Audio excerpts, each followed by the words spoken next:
like this in your register, a box, and then divide it into three parts. Divide it into three parts.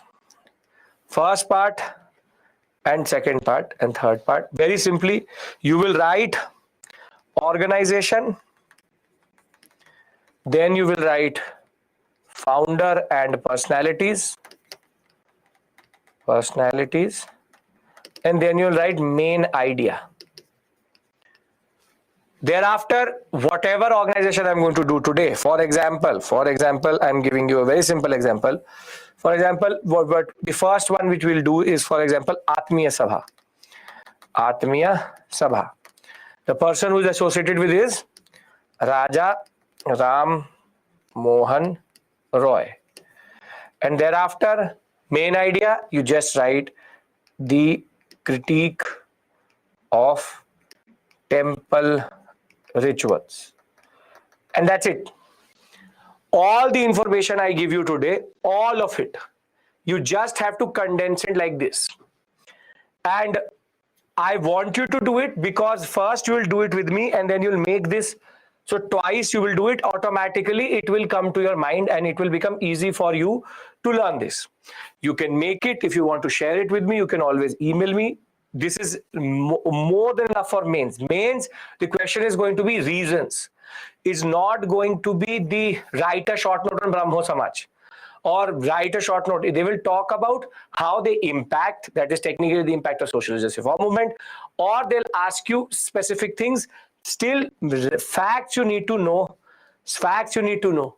So that is why I'm asking you very simply, follow this table model for 2 modules today, which is this module and the next, which is peasant tribal. Tribal, I've already made a table for you. In this, which is social justice reform, and that you just have to make this type of things. What is to be mentioned in the founder/personalities, meaning, for example, there is, for example, in Brahmo Samaj, not 1 but 3 personalities. Raja Ram Mohan Roy, K.C. Sen, and Debendranath Tagore. Same way, you would then have multiple personalities to Prarthana Sabha. So you just basically, for you, the basic point is, you just add it, and I can guarantee to you, you don't have to worry in that sense. We have seen one question come out of this whole area in mains, that too 4 or 5 years back. That too, it was a very generic question, and prelims questions are mostly about founder, this and that. So telling you the purpose. Next 2 modules are heavy, though there is no basic indication that UPSC will ask 2-3 questions out of this area. So we just have to do it. We have to be smart about it, and I hope that we can be in that sense. Can we now begin a discussion, and we'll be smart with our decision and smart with our way in which we deal with this area, right? Perfect. Now, the first most important, now we are starting with the reformists, and the only organization which is considered very, very extensive or has a lot of different actors is what we call as Brahmo Samaj. So let me give you a basic overview. If you understand the overview, we'll go to the PPT itself. The overview is very simple. Raja Ram Mohan Roy was a very important personality, very learned person. 6 different languages he knew, born to a very wealthy family also. He knew Arabic, he knew Persian, he used to read different types of religious documents also. He knew the Bible, he knew the Quran, very learned personality. And in this process, therefore, he started to develop a very alternative way of thinking, which we call as Brahmoism. Brahmoism. Now, he initially was a scribe. Scribe means he used to write letters for the East India Company. He was employed with the East India Company. But as soon as he started to understand what was really happening, then he gave up. He left the service of the British, and thereafter started to look at the critique of the British and the missionaries, and developed his own understanding of what we call as Brahmoism. So Brahmoism is something which is considered a new type of understanding of Hinduism. Though if you will go into the nitty-gritty of it, you will realize that it is more or less a Just an emphasis shift. Just an emphasis shift. So the first major organization, and I'll put in the details. Don't worry. The first major organization based on Brahmoism, which talked about no idol worship, which was to critique the temple, no god worship in the form of an idol, the concept of a formless god, universal brotherhood, the fact that everybody was the same irrespective of their religion. These ideas will become very, very central to Brahmoism. The concept of one God, so that everybody can look up to that one God. So Brahmoism, not something really new. It's technically called Nirgun Sapna, which is that Sagun, Sa means yes, Gun means quality. So Sa, Gun, Nirgun means no quality. So though Brahmoism is something not very new, because Bhakti movement also talked about a lot of these things, the first organization which he produced is called the Atmiya Sabha. The Atmiya Sabha. Though Atmiya Sabha more or less, monoism means one God. So Atmiya Sabha more or less was a very informal organization which he was himself associated with. It used to happen at his home. They used to talk about how the real knowledge of India, the real knowledge of religion was in the Upanishads. And the Vedic corpus, when we will discuss art and culture with me, when you will discuss with me, the Vedic corpus actually is not one, but 8 different books. So you have Rig Veda, Sam, Yajur, Atharv. Then you have subsidiary books. Aranyaka, you have the Brahmana, the concept of Samhita. But the last book of the Vedic corpus is called Upanishad. And Upanishads are mostly called Vedant or Vedantic philosophy. Why are they called Vedant? Vedo ka ant, Vedant. The last book of Vedas, Vedant. So Ant, end, Veda, Veda end, Upanishad. There is the word which comes through. We don't have to discuss Vedas here. We will discuss that in art and culture.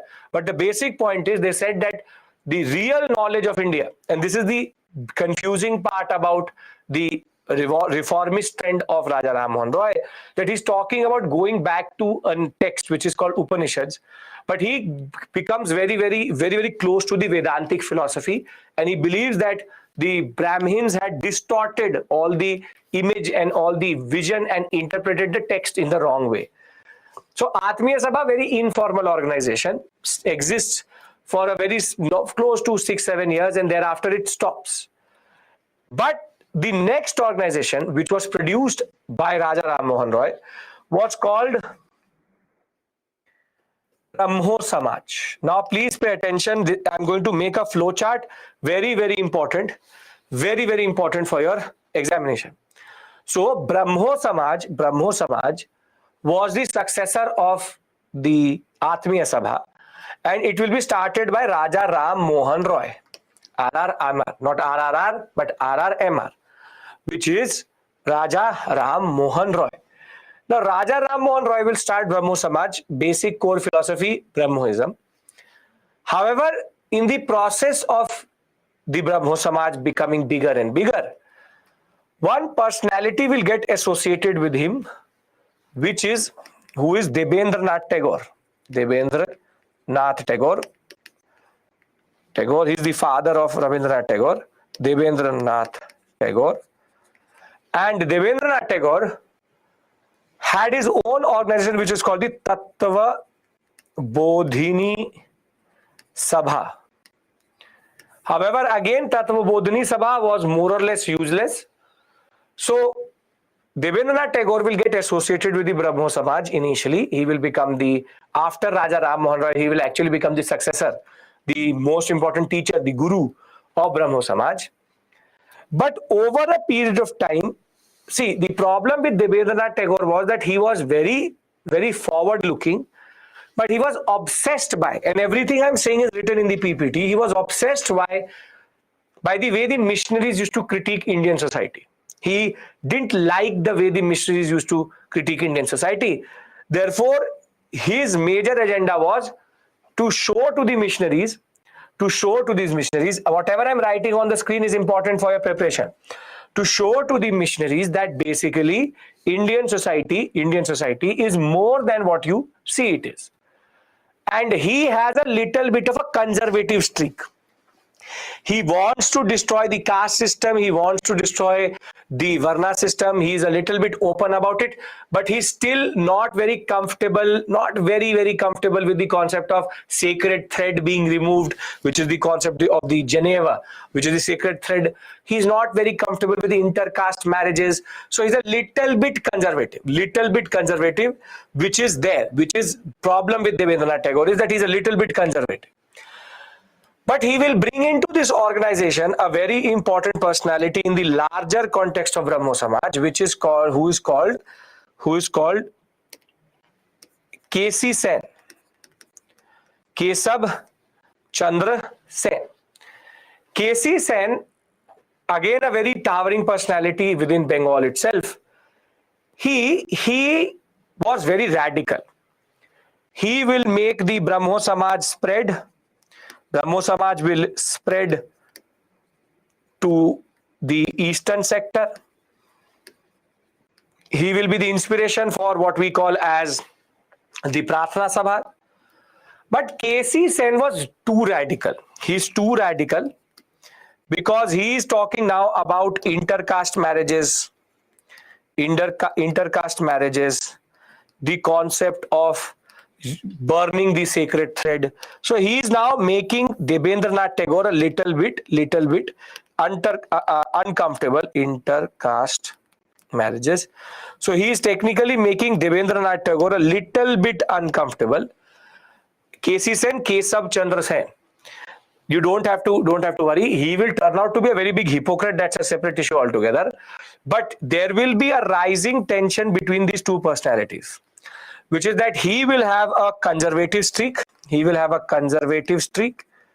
And he's a little bit too radical. And what is going to happen is that the conflict between these two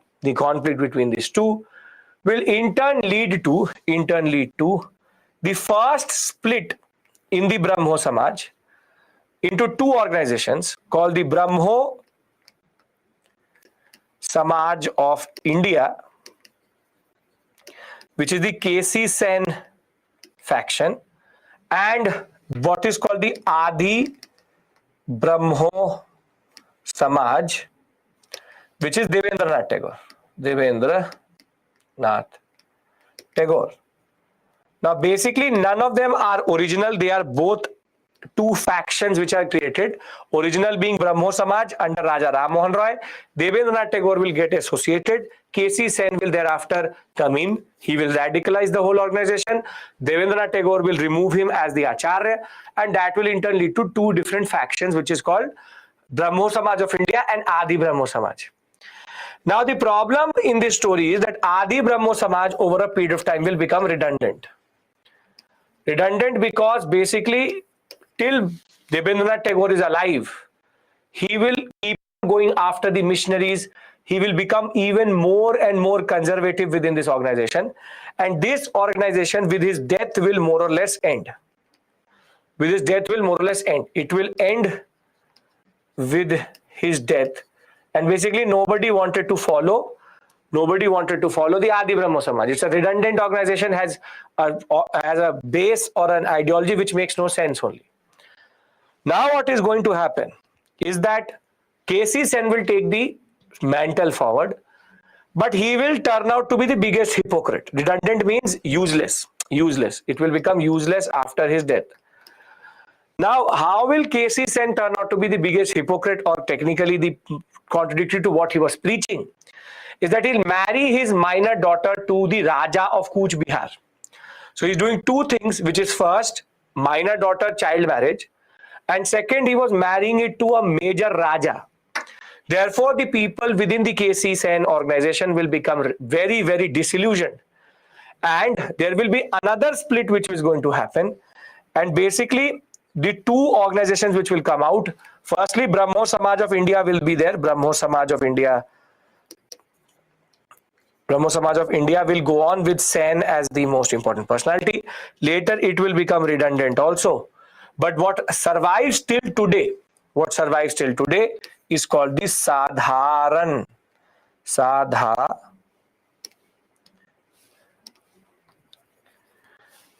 Sadharan Brahmo Samaj. And this is the organization which survives till today. So basically, when we talk about the Brahmo Samaj, there are certain people who are associated to it, and there are certain movements. So are you able to basically understand the larger picture? Because larger picture is important for me. Other things don't matter. I will go into the nitty-gritty. I'll give you as much detail as you want. But for the organization, this is the most important. I will again revise it with you. I'll make it again.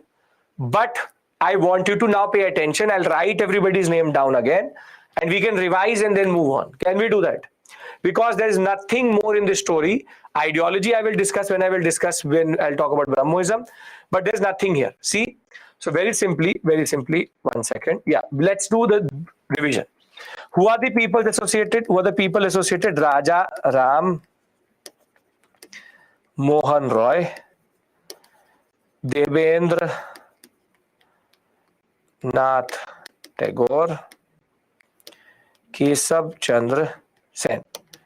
Keshav Chandra Sen. Now, simple. There is Brahmo Samaj. Brahmo Samaj will split up into two parts. Brahmo Samaj of India and Adi Brahmo Samaj, and this will then further split up into two. Brahmo Samaj of India and Sadharan Brahmo Samaj. Aims are standard, which is stopping child marriage, promoting widow remarriage. I will discuss that with you. These are basically things that are totally different. You need to understand basic facts with me. If you're able to create this structure, I'll put in the facts into the story. If you understand the structure, 90% of the task is done. Any issues in here? Anybody? Come on. We can agree to this. You can remember these points at least. No issues. Perfect. So let's go into the story itself. Now, as I said, there's a standard rule. Don't have to get caught up in any of these stories. Does not really matter to you. But let's enjoy. That's the basic point. Okay. So, Raja Ram Mohan Roy, born in 1772 in Hooghly district, Bengal. His father followed a very important Bhakti saint from the Bengal sector, which is Chaitanya. And his mother was a worshipper of divine female power, Shakti cult, which is Durga Ma. His family was technically an elite Persian Hindu. Basically, they knew, because they were associated with the courts and the Nawabs, they knew Persian quite well. Hindus, but very elite. He knew the major languages at this point of time: Sanskrit, Arabic, English, Latin, French, Greek, Hebrew. Hebrew is the language of the Jews. Don't have to learn. I already told you, don't have to learn it. Creating a picture. What you needed to learn, I already showed it to you. Right? Are you getting my point? Please understand the purpose. Today, if you will not understand the purpose, you will get caught up somewhere. We don't have to make it hard for us. We will be very, very straightforward in what we are doing. Okay. So, Raja Ram Mohan Roy, born into a very elite family, knows languages, perfect, worked as a private banker, and then 9 years for the East India Company, technically a clerical position.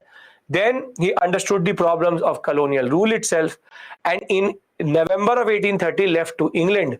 And before he did all of this, which is Brahmo Samaj, Adi Brahmo Samaj, this and that, he will then later die in 1833 in England itself. And that is the story of Raja Ram Mohan Roy. Now, what is Raja Ram Mohan Roy? Elite means very wealthy person.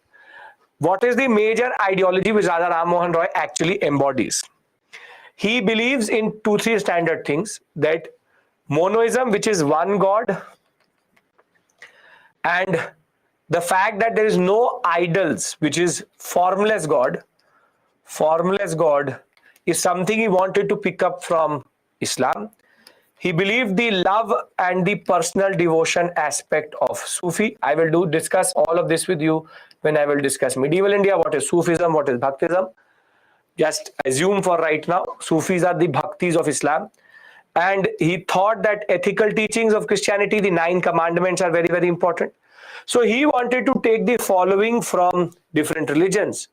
And thereafter, he started to now develop his own understanding. So he started to say that the priests, these Brahmins, are the ones who are misinterpreting our scriptures. We need to change our understanding.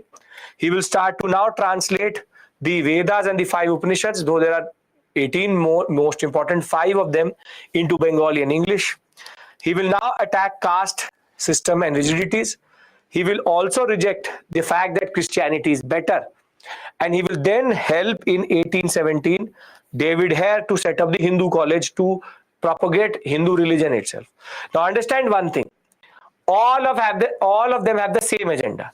Whoever it may be, all of them have the same agenda, which is caste system is bad, Varna system is bad, widow remarriage, child marriage, he is very specific to child marriage is bad, and he is specific to sati. He is specific to sati. Now, thereafter, this is the Hindu College in Calcutta, not in Delhi, obviously. Now, he will also write certain important books, such as he will talk about various religions in light of reason and social comfort in what is called the Tufatul Muwaddin, 1805. Then he wrote what is called a gift to a monotheist.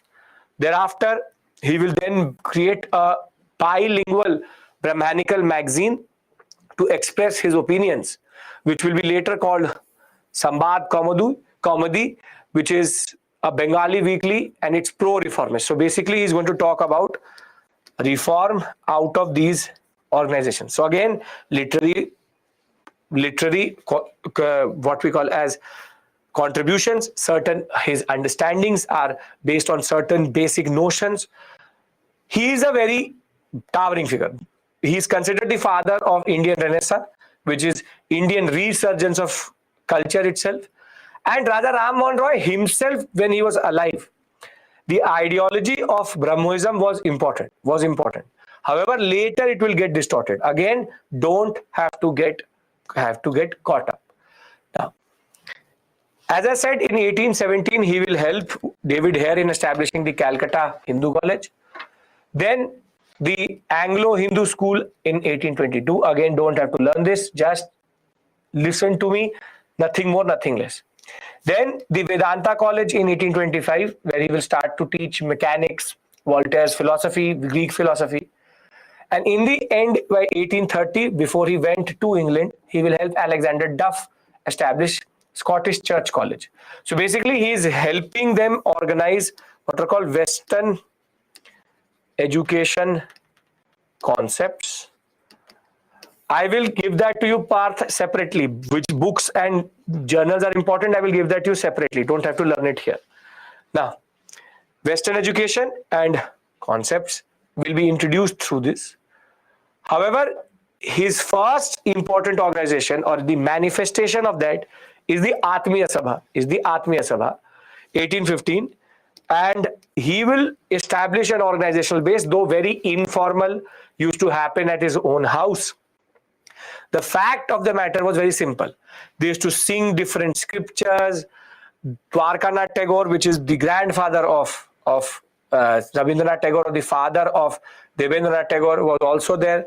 Certain very important personalities, Nand Kishore Bose, you have Brindaban Mitra, don't have to learn this, do not learn. But just to tell you that all important figures used to be there. They all denounced the concept of Hindu orthodoxy, that the temple and the way the Pandits are interpreting scripture is wrong. But within 4 years of its existence, it will become redundant. But what comes after the Atmiya Sabha is more important, which is Brahmo Samaj. It will be thereafter established 9 years after the closure of Atmiya Sabha in 1828. And thereafter, a lot of different personalities will get associated with it. Open to everyone, but it had a conservative streak. Bengali Brahmins came up. No membership fee, no formal organization. But the Sabhas used to be organized in their own building by 1830. So he was now creating a proper concept itself. However, what is more important to us is that what is the ideology? Atmiya Sabha is also Raja Ram Mohan Roy. What is the ideology? The ideology of Brahmoism is first the concept of Nirgun Sapna, which is formless one God. That basically all religions are the same. There's one God who has no form and everybody is linked to it. It discarded the concept of divine avatars, the concept of Dashavatar of Vishnu, saying that all of that is to distort religion itself. Purpose was to purify Hinduism. Now you see, this is the problem with reformist. The concept of purification is something very specific to revivalists. But his understanding of purification was to move forward and discard. Whilst a revivalist would say the other way around, which is move to the original form. Promoted monotheism, one God. And they said that the two pillars of reason were the Vedas and Upanishads, but they were more inclined towards Upanishads or the Vedantic philosophy. Now, a lot of people will get associated. Upanishads is a set of books which come as the last book of the Vedic book set. A lot of people get associated with it. Kesab Chandra Sen, Devendranath Tagore, Ishwar Chandra Vidyasagar also from time to time. You have different very towering figures such as Tarat Chandra Chakrabarti, who was also the first secretary. But who is more important to us is Devendranath Tagore, because he had founded his own organization called Tattvabodhini Sabha. He used to talk about reform via the Tattvabodhini Patrika. And after Roy's death, he will become the head of Brahmo Samaj. And he will now start to talk about something which was just contrary to what Brahmoism was. That Hindu scriptures were infallible. Infallible means that they were sacred. And this is the basic problem. Raja Ram Mohan Roy argued that there is no sacred text. All texts are sacred. But he will start to say, no, Vedas are the most sacred text. And he will now start to get more and more obsessed with the Vedic philosophy. However, the person who he brings in is going to change it. So the Samaj, some of you asked me, what did it do? Support widow remarriage, abolition of polygamy, which is multiple wives to one husband. Women's education was promoted. Superstitions and rituals were removed. Samaj was now becoming more and more interesting as an organization because it was talking about reform. However, once Kesab Chandra Sen will get associated, then the things will start to change, because within the organization itself, he will organize a Sangat Sabha, his own core group of thinkers. And his disciples will now start to become more and more radical. And once his radical group will start to abandon caste and sacred thread itself, Brahmoism thereafter will produce the conservative philosophy of Brahmoism, but Kesab Chandra Sen was too radical for it. Are you understanding why Kesab Chandra Sen is a problem? Kesab Chandra Sen is a problem because Brahmoism talks about reform, but not totally abandoning everything. Devendranath Tagore was like, okay, we understand that Hinduism there's a problem, but we don't need to change the structure. He's conservative. He wants status quo. However, Kesab Chandra Sen will say, no. Everything needs to be dismantled. Everything needs to be destroyed. And therefore, what is going to happen is that in 1862 and 64, first they will perform an intercaste marriage, which was again unacceptable to Devendranath Tagore. And thereafter, an intercaste marriage along with burning of the sacred thread in the same marriage meant that it was too much for Devendranath Tagore. And therefore, the first split will happen in 1865, which is Kesab Chandra Sen will leave and make the Brahmo Samaj of India, and Devendranath Tagore will make his Adi Brahmo Samaj. The Samaj Weekly will be conducted at Tagore's residence. Sacred thread will not be allowed in case of Chandra Sen's faction. Devendranath Tagore will more or less be extremely conservative. He was the one who led to this split itself. But as I said, he was too conservative to take this forward, and this will become redundant over a period of time. He will just go after missionary after missionary after missionary, but nothing too radical. On the other hand, the Brahmo Samaj of India, which was created by Sen himself, will now start to expand into the eastern sector, the Gangatic sector. But Sen himself will start to feel like God. He will now start to feel that he himself is God.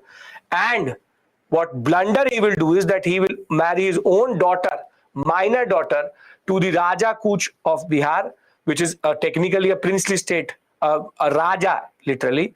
And his followers will then technically stop believing in him, and they will form the Sadharan Brahmo Samaj, and the Brahmo Samaj of India will thereafter more or less become redundant.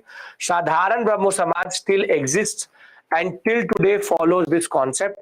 It was the concept of helping people. Das ashrams further took it to South India, even to England and America. And as of right now, if you want to go and check out Brahmo Samaj, this is the Brahmo Samaj which you will find, which is Sadharan Brahmo Samaj. Now, as I said, no other stories as elaborate as this, because all are very straightforward. But again, I will revise with you and we can move on. You understand that this is going to be the protocol. I will give you the basic concept. Thereafter, I will read the PPT out to you. Don't have to get caught up into it, just have to enjoy.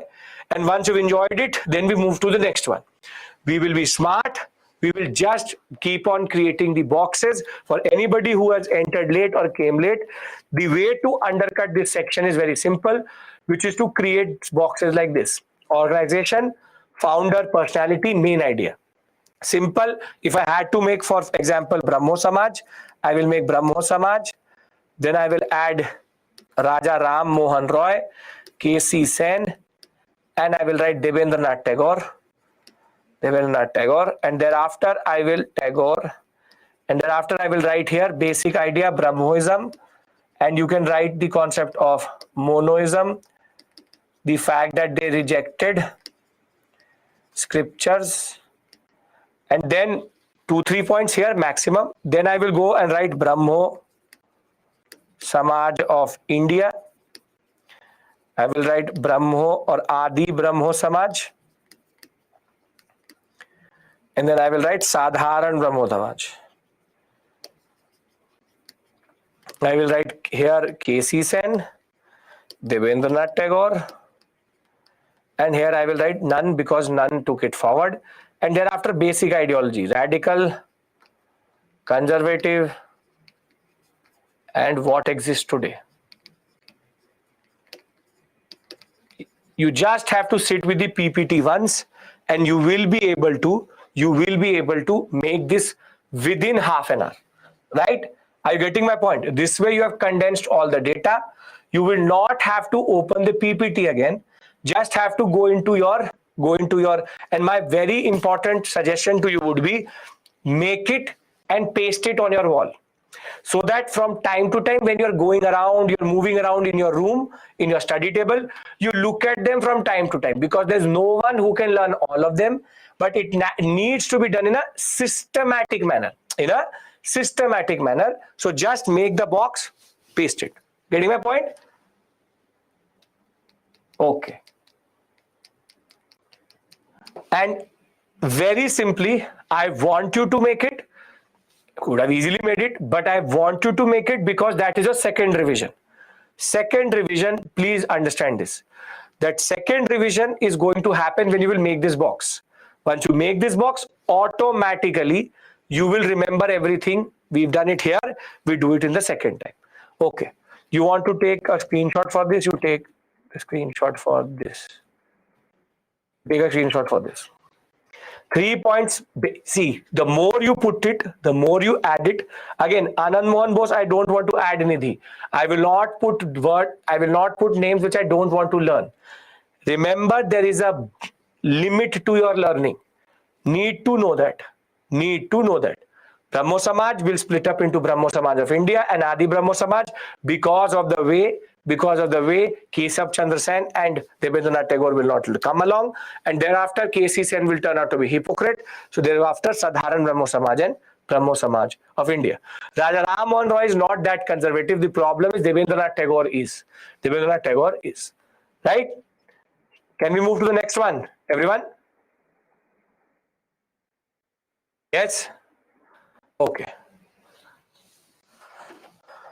Yeah, one split due to ideological conflict, second split due to marriage of his daughter. Perfect, very good.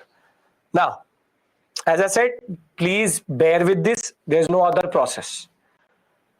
The next most important reformer which comes from Bengal, who comes from Bengal, is actually linked to the Hindu college itself, is a person called Henry Vivian Derozio. Derozio was a Portuguese. He was actually a Portuguese who taught at the Hindu college between 26 to 31. But the problem of Henry Vivian Derozio is that he's too radical for his own time. Though when he was alive, he was not supported by a lot of people. But when he died, his students created what we call as Young India movement.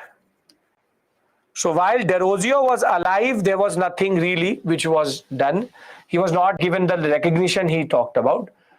But the problem of Derozio and his followers, Young India movement, was that they now started to talk about one thing, which is that they got influenced by the French idea, the French Revolution and all. They started to ask for a word which was not known in India at this point of time, which is freedom. Which is freedom.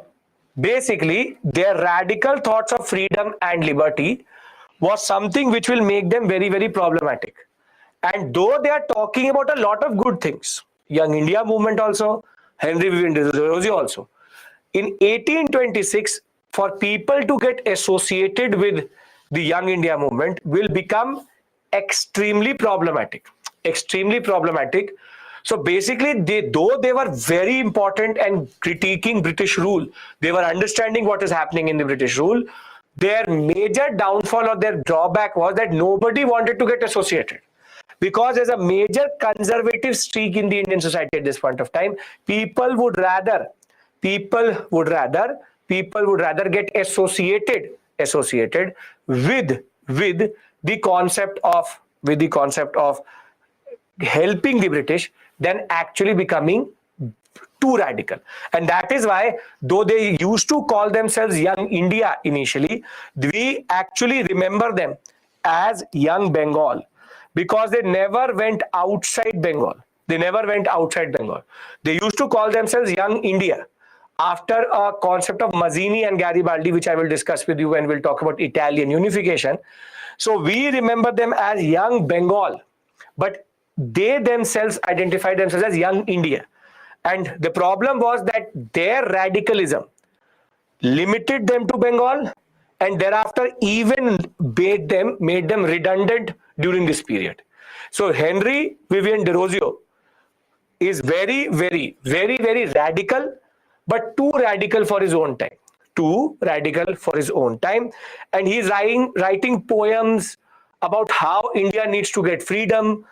And the basic point is his ideas of freedom and liberty is what will technically take him down. So he starts as a very radical personality, but his Young Bengal movement, as we call them, but they used to always write in their own text, Young India. The point is, Young Bengal movement thereafter more or less faded away. So they were talking about now you see, listen to the word. Radical means you want change very quickly. They were talking about the concept of the authority of the British in India. With what authority does the British be in India? They said that Indians should enter high posts. They also said that public education should also be about socio-political economic questions. So they were taking Raja Ram Mohan Roy's ideas forward. But what they wanted was equality and freedom. Now, I want you to sit in the shoes of a person who is there in 1826 And do you really think that a person in 1826-31 would actually ask the British for their authority? Please try to put yourself in that concept. We will ask for the same things later. But as of 1826, nobody wanted to be associated with them. Too radical, the British will come after you. So you don't even touch this organization. Don't touch this organization. Though they produced a lot of important texts. So Derozio's students started the Young Bengal movement, published few articles such as and quite a lot of them, which is Parthenon, do not learn. What is called the Ganesan, the Enquirer, Hindu Pioneer, Quill, Bengal Spectator, all talking about the unequal political status between the natives and the Europeans, basically interpreting colonialism. And therefore, by the time we come to 1830s, 40s, the society will be talking about polygamy, caste prejudice, child marriage, standard processes. But failure is society was not ready to accept propaganda, lack of patronage, support to public middle class very less, and more or less too radical for their own period. Now, what do you need to learn here? You learn here only two things. Henry Vivian Derozio, Young Bengal, that is the known name, though Young India they used to call themselves, Young Bengal movement, and they critiqued colonialism and asked for freedom. Can you put this in a box and keep it with you? Three things I'm asking you to learn. I will write it down what you need to put it, but I want you to put it because it becomes an important part of your process of learning. So Henry Vivian Derozio, Young Bengal movement, critique of colonialism, asked for freedom. Now, after this comes a very, very, very important personality, Ishwar Chandra Vidyasagar. Ishwar Chandra Vidyasagar is one person who is known as the champion of women's issues. And he, at the same point of time, was two very important things in Indian history. Ishwar Chandra Vidyasagar was known for, firstly, that girls' education, and women's education were two issues he was very close with. But he was further also very close to the concept of how Bengali language and Sanskrit language went forward. So he is equally an important person when it comes to women's education, girls' education, also related to widow remarriage, because he created the pressure. But ironically, the Bengali primer means how the teacher teaches how to write in Bengali, basically the modern Bengali language. The primer which the teachers use to teach the students, which is the basic guide how to write Bengali and how to learn Bengali, was actually and still the one which Ishwar Chandra Vidyasagar created. So he is the person who emancipated women. Emancipation means freedom to women. Promoted girls' education. 35 girls' schools were created under him, some of them out of his own pocket. When he was the government's inspector of schools, he was instrumental in creating the educational institutions for girls. He will also help Bethune establish the Bethune school and become a secretary of that. He was against polygamy, one husband, multiple wives. And he, due to his efforts, by 1856, Vidyasagar produced or helped in the passing of the Widow Remarriage Act. But equally important, on the other side of the story, is that he was the principal of Sanskrit College. And he did two very important things with regards to that. Opened the gates for Sanskrit College to all castes, all varnas. And he was the one who said that we don't need to reject Western education. Sanskrit and Western education can go together. And therefore, he created Therefore he created the concept of the concept of fees, concept of admission fees, and merit-based entry, rather than the concept of people paying money or getting favors to enter the school. It was about merit. So he opened the gates for Sanskrit college to non-Brahmin students. Sanskrit was studied along with Western education. He found the concept of the entry into schools via merit, and he is also the one who developed the new Bengali primer, which is the prose style in which Bengali is written today. Whatever is Bengali today is because of Ishwar Chandra Vidyasagar. Ishwar Chandra Vidyasagar. Now, Ishwar Chandra Vidyasagar, Bengali primer, widow, girl. I will give you the basic things you go and put in the box. But his ideology goes beyond it.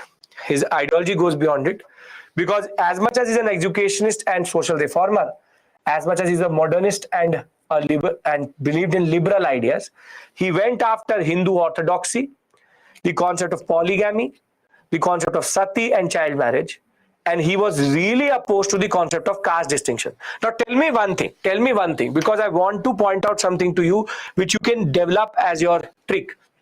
Are all of them talking about different things or the same thing? Are all of them talking about the same thing or different things? They all are talking about the same thing.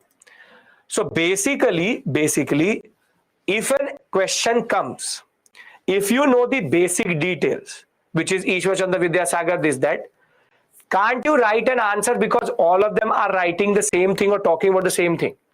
So if you write about caste, if you write about women, if you write about child marriage, if you write about widow remarriage, basically the catch here is their core issues remain the same. Their core issues remain the same. Doesn't really matter who it is. So be it Ishwar Chandra Vidyasagar, be it Derozio, be it Raja Ram Mohan Roy, and you will see further as we go, all of them are talking about the same thing only. Same. Only the name is changing of the person. Right? Okay. Before we go to Pratana, what do we put into our list? What do we put into our list? We put in this. Now we add Ishwar Chandra Vidyasagar, child education, girl education, widow remarriage, women's education, and Bengali primer. Can you put it into this? He has no organization as such. So in the box, when you make it, just put dash here and then Ishwar Chandra Vidyasagar and his basic concepts. You want to say caste system, you add caste system. The right hand side is going to become the same all across. This box will look the similar in everyone with minor changes. Are you getting the way or getting the point of this discussion? This is the Bengali primer, Bengali prose concept. This is the only way you can conquer this area. You cannot go and learn each and every organization. What you can do is basically create a repository of all personalities, look at it, learn it, and then if the question comes, 150, 250 words is not a lot of words. You just create a story that he talked about child marriage, widow remarriage, this, that, all will be true in that sense. Basically, all will be true in that sense. And I'll give you a question in the end, don't worry also. Okay, now we move to Pratana Samaj. Pratana Samaj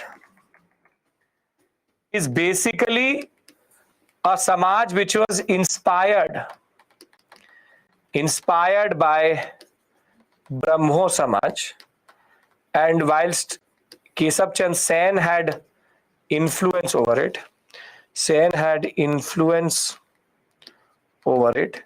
however, yes, Kiran, yes, why not? However, the Pratana Samaj and Brahmo Samaj were there's a major difference between the two, which is because persons such as M.G. Ranade, Mahadev Govind Ranade were associated with it. They knew that we don't have to become too radical. So the strength of this organization was basically that we will not become too radical. And this Samaj survived for a much longer time because of the fact that they never became too radical. So they got the idea from Brahmoism, they got the idea from Brahmo Samaj, but the people associated with it, which is Atmaram Pandurang, who's the founder. His brother was the one who got influence, but Atmaram Pandurang is the one who founded the organization. But because of the towering personalities such as M.G. Ranade entering a justice, he's a justice at this point of time, and he's extremely important in keeping the Pratna Samaj in control. So if you look at the Pratna Samaj, founded technically by two brothers, Dadoba Tardhankar and Atmaram Pandurang. However, mostly books will talk about Pandurang. And later, Kesab Chandra Sen will get associated. He will talk about Pratna Samaj. It was a parallel to the Brahmo Samaj, and its location was called Maharashtra sector. So it was technically on the western coast. The beauty of this organization, or unfortunately the aspect, is radical and conservative. Means radical means wants too much change, dismantling of society. Conservatives don't want too much change. So later it was guided by, for example, Ramakrishna Gopal Bhandarkar, R.G. Bhandarkar, then Narayan Chandavarkar and Justice M.G. Ranade. Ranade made it very, very popular. And the main reformers were intellectuals who advocated for social reform in the Hindus. However, never became too radical. Never became too radical. Now, when you talk about their ideology looks the same. Monoism, one God, socio-cultural reforms, change it. Now, they were very clear that the Vedas are not divine. Who said that Vedas were divine or infallible? Who said this? Very good, perfect, great. Unlike Debendranath Tagore, Debendranath Tagore was the one who made Vedas very, very divine. They said no. He said they rather concentrated on the Bhakti saints out of Maharashtra, which is Namdev and Tukaram. They talked about syncretism of all religions, that all religions are related to each other. But they wanted to maintain a distinction with the Brahmos of Bengal, which is, Ranade pointed out that it did not break with the past and seize all connections with our society. So therefore, modernization should happen within traditional space. Simple point is, we want change, but we don't want to become like Derosians or Young Bengal. We want to be within the fold itself. And this is why Pratna Samaj will survive for a much longer time than any other organization, because they were doing it within the fold of Hinduism itself. Not too complicated, keep it very, very simple. So this is the strength of Pratna Samaj. Though it comes out of Brahmo Samaj, it technically becomes a conservative organization within itself. Contribution would be again position of women, depressed classes. R.G. Bhandarkar will perform a widow remarriage, condemn the caste system, abolition of child and infanticide, education. Is this something new? Is this something new? Again, standard. So basically, the answer remains the same. It's just that the actors change. The actors change. Before we go to Swami Vivekanand, just to consolidate, I'll put it on the same slide so that there's no issue. Now what we've done is Pratna Samaj, Atmaram Pandurang, M.G. Ranade, and we have R.G. Bhandarkar, and Brahmoism with conservatism. I think this would be enough to summarize. Dadoba, you will find Dadoba, but basically Pandurang is mostly what you find in the examination. So is this difficult? If I go around like this, is it too much to manage? Is it difficult? That is the point. Rayats are peasants. So it's easy. It's just about systematization. Students, what they do, they sit with the book and they think that somehow the words will come out and they will enter into the mind. You have to condense it. This is the art of notes making. This is the art of notes making. What a lot of students do is the book and their notes are exactly the same. Then there's no point of the book itself. Book is 100 pages, notes is 90 pages. Makes no sense. I need to reduce it. And that is what I'm trying to do. I'm trying to make it the least as possible. Okay. Now we move to a very important personality, which is Ramakrishna Mission and Swami Vivekananda. Can I discuss about Swami Vivekananda and Ramakrishna Mission? Britishers didn't care. They were like, let them play, let them do what they want to do. They're changing their own society. So they were busy counting the notes. They didn't care. Now, when we talk about Ramakrishna Mission and Swami Vivekananda, basically, first you need to understand all is before 1857, though they are going after also, but their origins are mostly in 1820s, 30s, 40s period. Now you have a person called Ramakrishna Paramhansa. See, Swami Vivekananda, he lost his father at a very young age. And therefore, he looked up to Ramakrishna Paramhans quite a lot. And he became his inspiration for what he became later. So, but Ramakrishna Paramhans actually had a very important ideology. And his ideology is that if there are people dying of hunger, if there are people in distress, if people are poor, if people are suffering, and you are capable to change that, then you should be ashamed of yourself. That there are so many people with so much money. However, people do not help others. So he said that rather than going to the temple and doing service to God, do service to God via helping the poor. And you would have seen this for sure in India, that people would be dying outside a temple for food, but we would be giving the food to the pandits. And this is basically the problem. He said, and he critiqued the temple and the Brahmanical organization by saying that there is no point of this type of devotion. That if you are alive and you're capable, service to the people is service to God, not the other way around. So he technically talked about doing karma. Karma is important. Act. We all think that we will do something for others, but we need to act. And this action thing is something which Vivekananda very quickly picks up.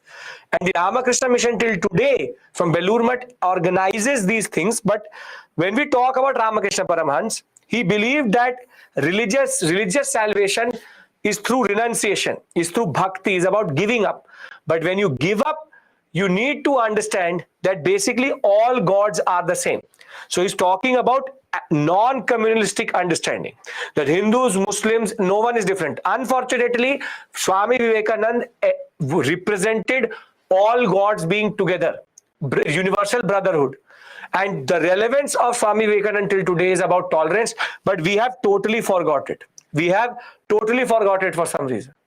And he emphasized that many roads to gods are there, but that service to man was service to God, and for man was the embodiment of God. Every person has God inside them. Do service to that person. As long as millions live in hunger and ignorance, I hold every man as a traitor who have been educated at their expense pays not a least heed to them. He said, each of us are traitors. Each of us are forgetting our karma, which is to help the people in need. And this ideology is revolutionary, And Swami Vivekananda will get extremely influenced by this, and he will do what he will do because of the core ideology of Ramakrishna Paramhans. You understand the concept of service to God to service to nation, or service to people? Basically, it's a very relevant ideology. Please understand this. Service to people is service to God. And now it is in this context that Swami Vivekananda, born as Narendranath, will be born in 1863.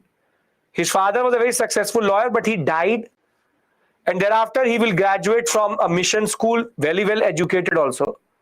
He will also become for a very small time, a member of the Sadharan Brahmo Samaj, but then he'll be drawn to Ramakrishna mission, Ramakrishna Paramhans. After the death of Ramakrishna in 1886, he will travel along and take a very important name, Swami Vivekanand, when the Raja of Khetri will meet him. He will go to, and these are two very important milestones. He will go in 1893 to the World Conference of Religion. And in USA, he will say a very important line. All my brothers and sisters. He will show what is called universal brotherhood. And this is something which was not known or was not talked about in the West at this point of time. That is why Vivekananda still remains very relevant in America, in the West, in that sense. He will spend 4 years till 1897 there. Once he will come back, he will establish Ramakrishna Mission, which we will talk about. Now, what is the ideology of Swami Vivekananda? He believes that karma is more important than thinking. That basically actions matter. Actions matter. And it is the action towards people which matter. He also argued that all religions are the same. The names are different, the paths are different, but all are the same. And he said that religious conversion is of no use. Because if you're converting a person from one religion to another, all are the same religions only.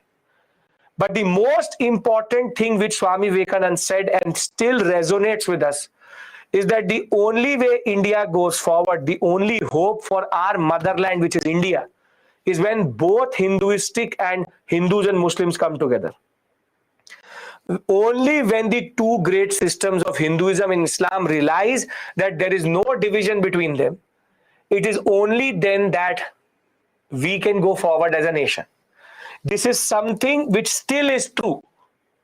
But somehow people will emphasize a lot of things about Swami Vivekananda, but they will not talk about this thing, which is religious tolerance, the condemnation of caste system, the emphasis. Swami Vivekananda people emphasize on rituals and ceremonies and superstition. However, people don't talk about the fact that Swami Vivekananda was the first anti-communalist. He was the first to believe that in India, the only way our mother can be saved is when these two religions come together. However, the British did find an antidote for that, divide and rule. And unfortunately, the fact that they were there for 250 years is based on the fact that we were ready to be divided at any point or any given time at that point of time. And this is the sad part of the story, that though we have such thinkers who are talking about people coming together, still we fell into the same trap and still falling into the same trap. Still falling. The most unfortunate part is that in 2013, in this 21st century, we still don't remember what Swami Vivekananda or Ramakrishna Paramhans are talking about. and we're still ready to be divided, literally ready to be divided. And we have WhatsApp University to do that. But the basic point of the matter is, if there is something which is to be taken away from this, is the relevance of his understanding. And I hope that you can understand that in the larger context, right? Be it politics, be it whatever, it is you and me who needs to change. That is the basic point. If every Indian gets conscious of Vivekananda's understanding, who are the politicians? What can they do? Right? He's talking about liberty, equality, free thinking, Vedantic philosophy, which is his ideology is called Neo-Vedanta.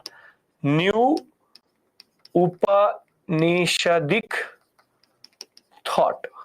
New Upanishadic thought. Best form of worship, service to people.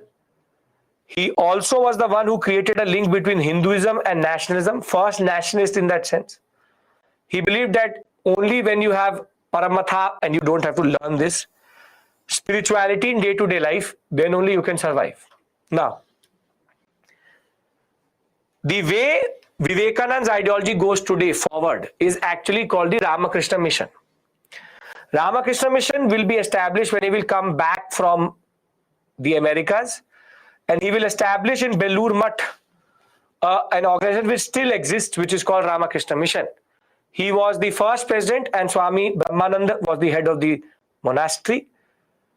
And the core ideologies still remain the same, which is God is the realization of God is ultimate goal of life.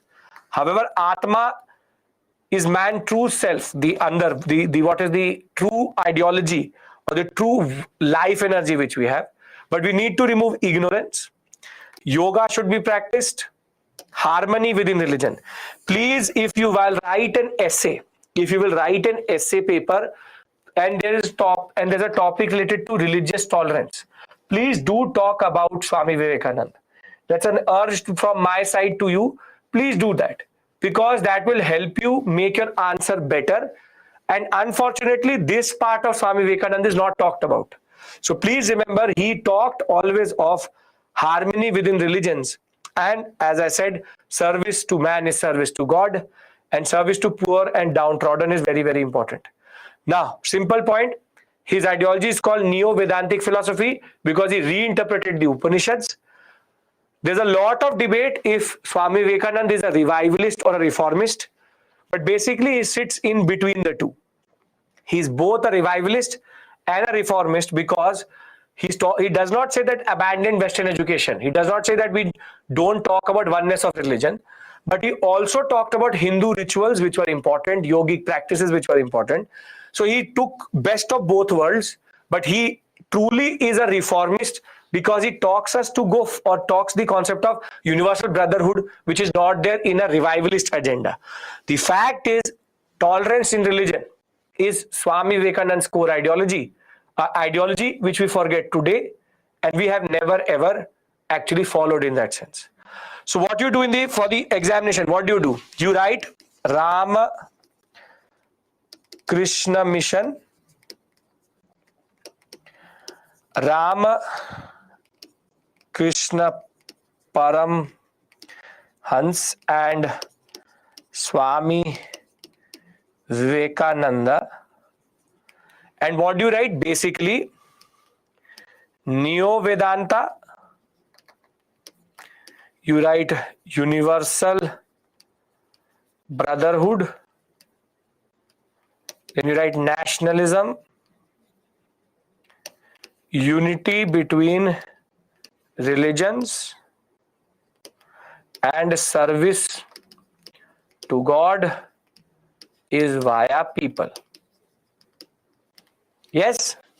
Can you just note these points down, basic points? So perfect. We don't have to do a thesis on anything. We just have to keep it simple. I'm again, as I said, just giving you pointers, a guiding light, how to basically navigate this area. Now smaller organizations, and then we take a break. Once the reformists are over, we take a break. You have Deva Samaj, which is Shiv Narayan Agnihotri. He was an active member of the Brahmo Samaj till 1875. Formed his own society called Deva Samaj. But the aspect of Deva Samaj is very, very interesting. Very, very interesting. Whatever I'm writing is what you write in the PPT, in the box. When we talk about Deva Samaj, they started as believing in God. But the irony of Agnihotri is that by the time he comes to the end, he became an atheist, which is he stopped believing in God only. He started to talk about soul, the concept of morality, ethics. But he said that Vedanta means Upanishads.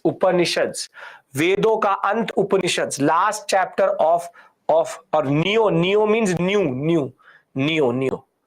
So this society starts as theistic, which is believing in God. But by the end of it, it started to deny existence of God itself and talk about ethical conduct, eternity of soul, need for good action. It's an organization which loses its sight itself. So we will talk about Deva Samaj, Shiv Narayan Agnihotri, and thereafter atheists, ethical conduct. Difficult? Not difficult. Simple 1111 line. He became an atheist because the more he studied religion, he thought that God doesn't exist. That is the irony of the story. So the two organizations we've discussed, Deva Samaj, Ramakrishna Mission. Now, called for social behavior, avoiding intoxication, non-vegetarian food should be taken away, observing non-violence, and he will then publish a book called Deva Shastra. So you can add it here, Deva Shastra. See, I'll tell you how they will come in the examination. I'll do a basic process with you. Can we do something? Because I need to bring you out of your slumber. Can I do it? Because I can see it on your face. We can? Right. Okay. So very simply, A, B, C, D, 1, 2, 3, 4. Right. I write Samaj.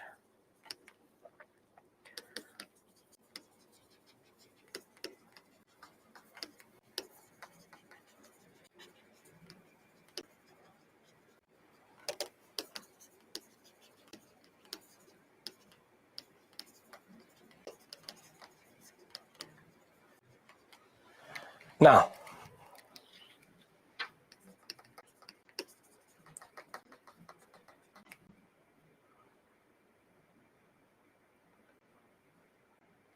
you have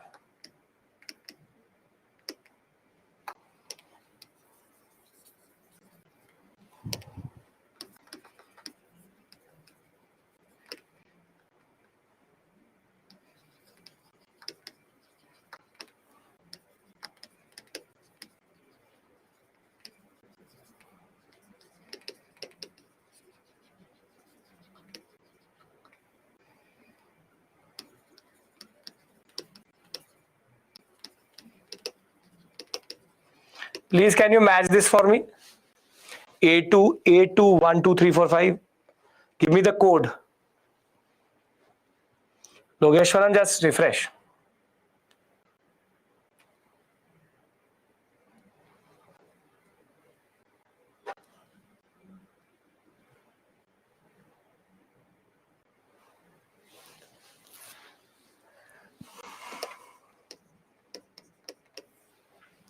Now, are you getting the point of this discussion?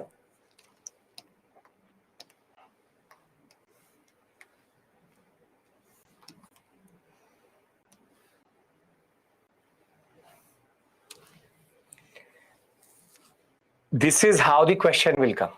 I can give you one more type of question. If this is making sense, I'll give you one more type of question. Yes?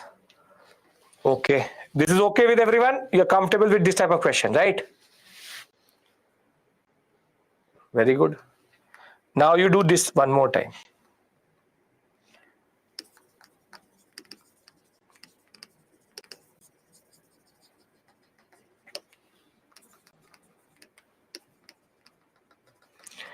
In the time I will actually push a poll to you, you will already answer me. So what's the point? Okay, now.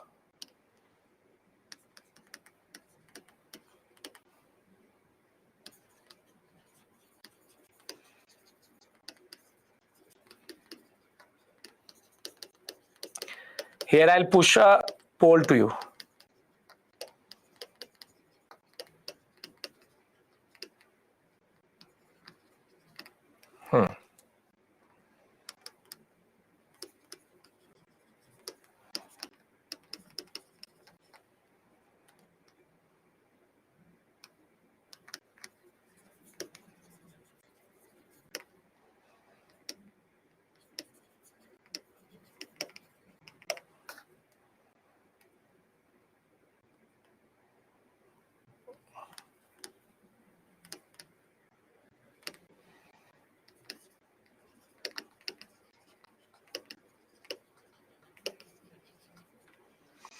Okay.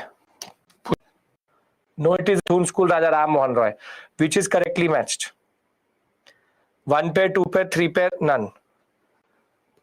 1 pair and 2 pair. Okay. Answer is none. Deva Samaj is Agnihotri, wrongly matched. Young Bengal Movement is Henry Rosio, wrongly matched.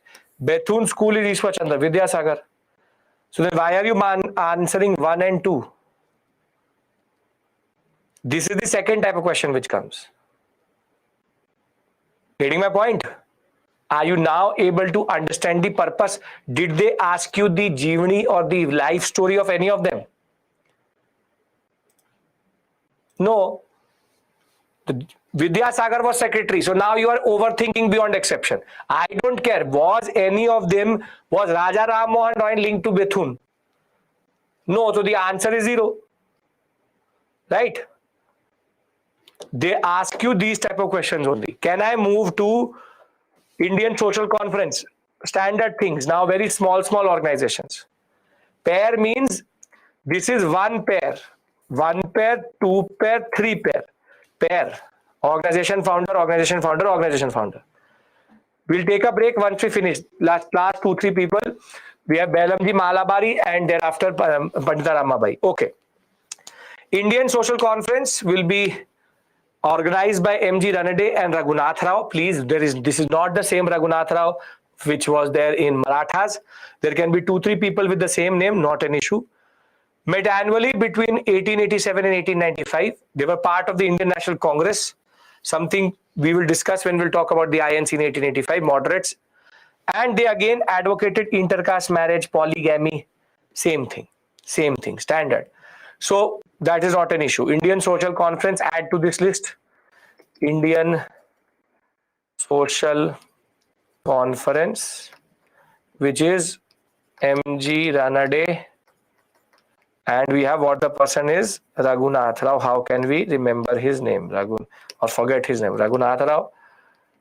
Polygamy, anti-polygamy, widow remarriage. This more or less remains the same. Now come two other important personalities. Same M.G. Ranade, yes, same M.G. Ranade. Two important personalities. First, Behramji Mirwanji Malabari. He was a very important personality because firstly, he will be the founder along with his friend of the Seva Sadan, which is equally important. But he was a very prolific writer. Malabari was a prolific writer, which is that he was basically the editor of all major newspapers at this point of time. And he gave space to the reformists to write in his newspapers. So he's a poet, he's a publicist, he's an author, social reformer. He was the first one to write proper volumes of poem in Gujarati language. It should be 18, not 19. 1875. Advocated protection of right of women, child remarriage or child marriage itself. He argued that the Hindu priests were misinterpreting the Upanishads and Vedas. He will be the first one to talk about or publish notes called Infant Marriage and Enforced Widowhood. How we are making our children marry and we enforce widowhood on women itself. He will be the one who will be associated with the age of consent bill, which will come later. We'll discuss it with the concept of what is the age of consent within a marriage for what we call as sexual intercourse. Then he was also the acquired and basically editor of Indian Spectator. But what we know him for actually is Seva Sadan. For Seva Sadan, which is his friend Diwan Dayaram Gidumal, will help him organize an organization called Seva Sadan, and it will work and still works till today for the women for widow women who were exploited or discarded by society, women who were either discarded by the family because of dowry issues. So they help women who are in distress. So Seva Sadan, Behram Ji Mala Bari, and he is a very prolific poet and writer. Widow, remarriage, age of consent.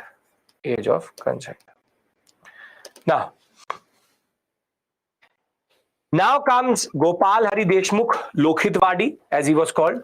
So basically he used a very important pen name, Lokhitwadi. He is also a very important writer who writes in Marathi and the Maharashtra sector itself. Born as a Chitpavan Brahmin himself, and studied in the Pune English medium school, very, very prestigious school. He attacked again Hindu orthodoxy. He advocated reorganization of society according to rational principles. And if religion does not sanction social reform, change religion. Does this make him a reformist or a revivalist?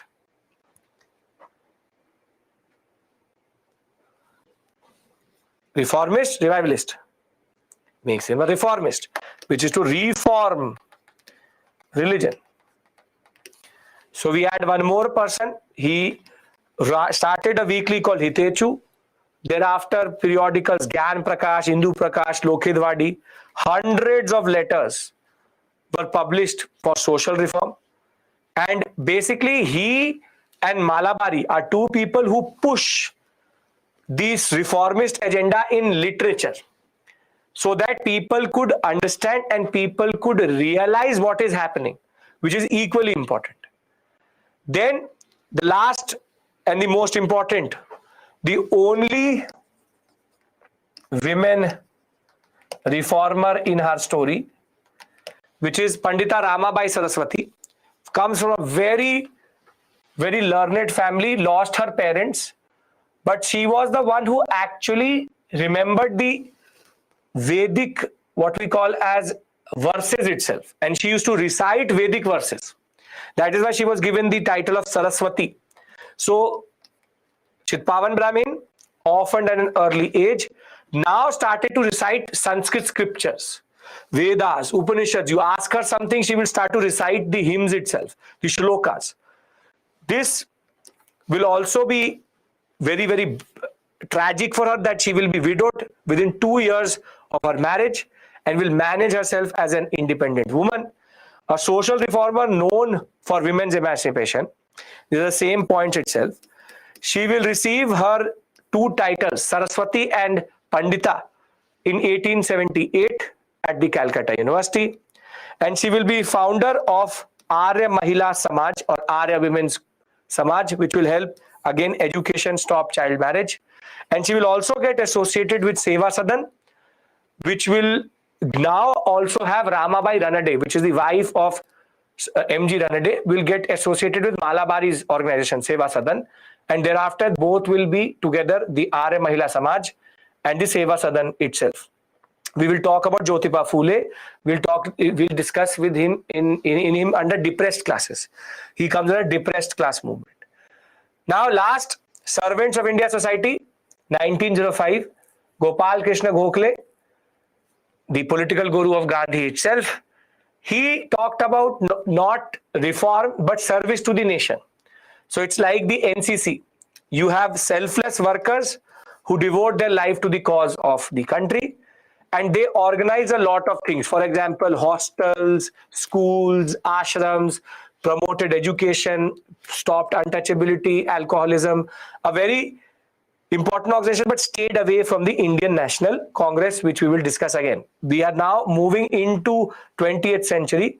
So that is the basic problem, that these are now getting interlinked with the INC also. Social Service League, again basic, Narayan Malhar Joshi, follower of Gokhale in Bombay, and he's again the same person who talks about service. Now they are social service organizations, not reformists, but social service organizations. So organize excursion for slum dwellers, gymnasiums, trade union congress will be found by him later, M.N. Joshi. But there is now a shift away from the socialist agenda, what is the reformist agenda, to service agenda. Jyotiba Phule, as I said, we will do in depressed classes. So now basically we have reached revivalists. So we've covered. Now listen to me. These organizations are more or less useless. Just learn the names: M.N. Joshi, Social Service, and Servants India Society, Gopal Krishna Gokhale. That is it. That is it. Don't have to do anything. I'm discussing it with you. See, listen to me. Listen to me. In the reformists, please listen to me. In the reformists, Brahmo Samaj, Prathna Samaj, the Ramakrishna Mission are the three most important organizations. Other are fillers. So social service, servants to India. So then you have three important personalities, or four important personalities. First is Pandita Ramabai. Then you have the person who is Ishwar Chandra Vidyasagar. Then you have Lokhitwadi. And last but not the least, Malabari. These people will become, these personalities will become important. Other than that, M.N. Joshi we have discussed, and the person is Gopal Krishna Gokhale.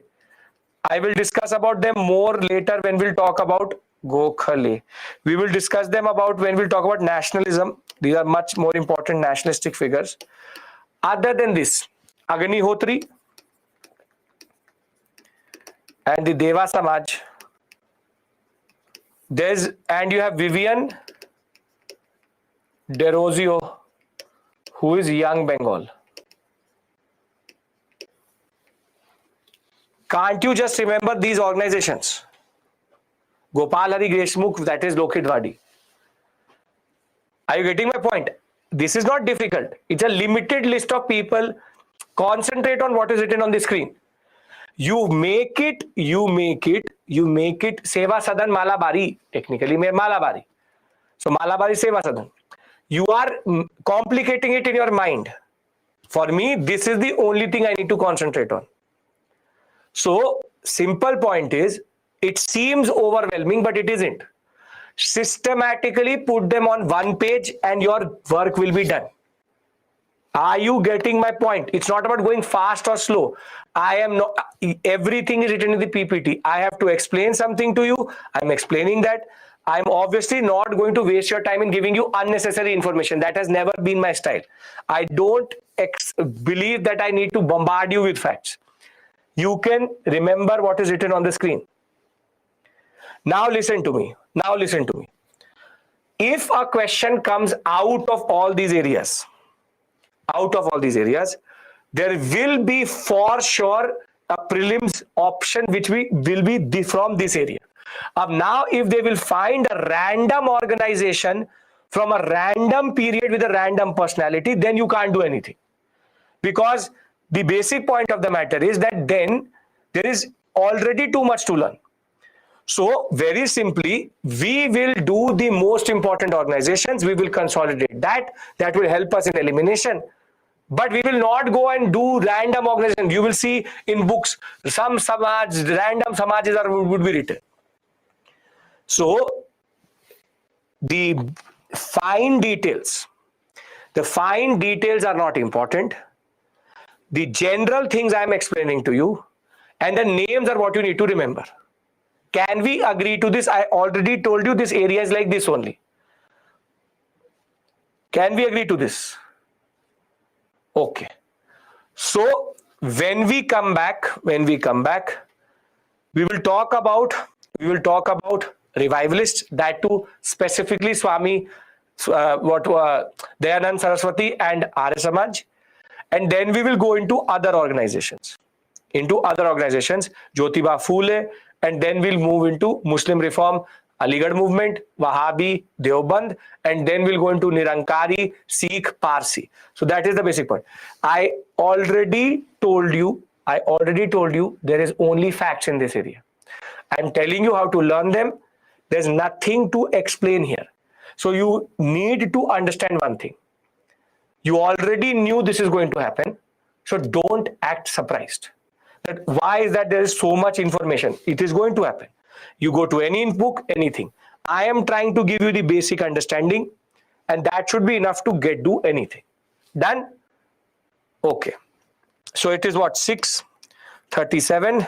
We come back at 6:50. I give you 3 minutes more because you've been patient. So for your promise, you get 3 minutes more. Revivalism, when I come back, I will discuss. Right? Please, you have to tell me, is it making sense? Please. You can't sit there like, what is happening? Can't do that. Okay. Right. See you. 10 minutes, drink something. I know the machine is becoming a little bit heated, but cool it down. Okay.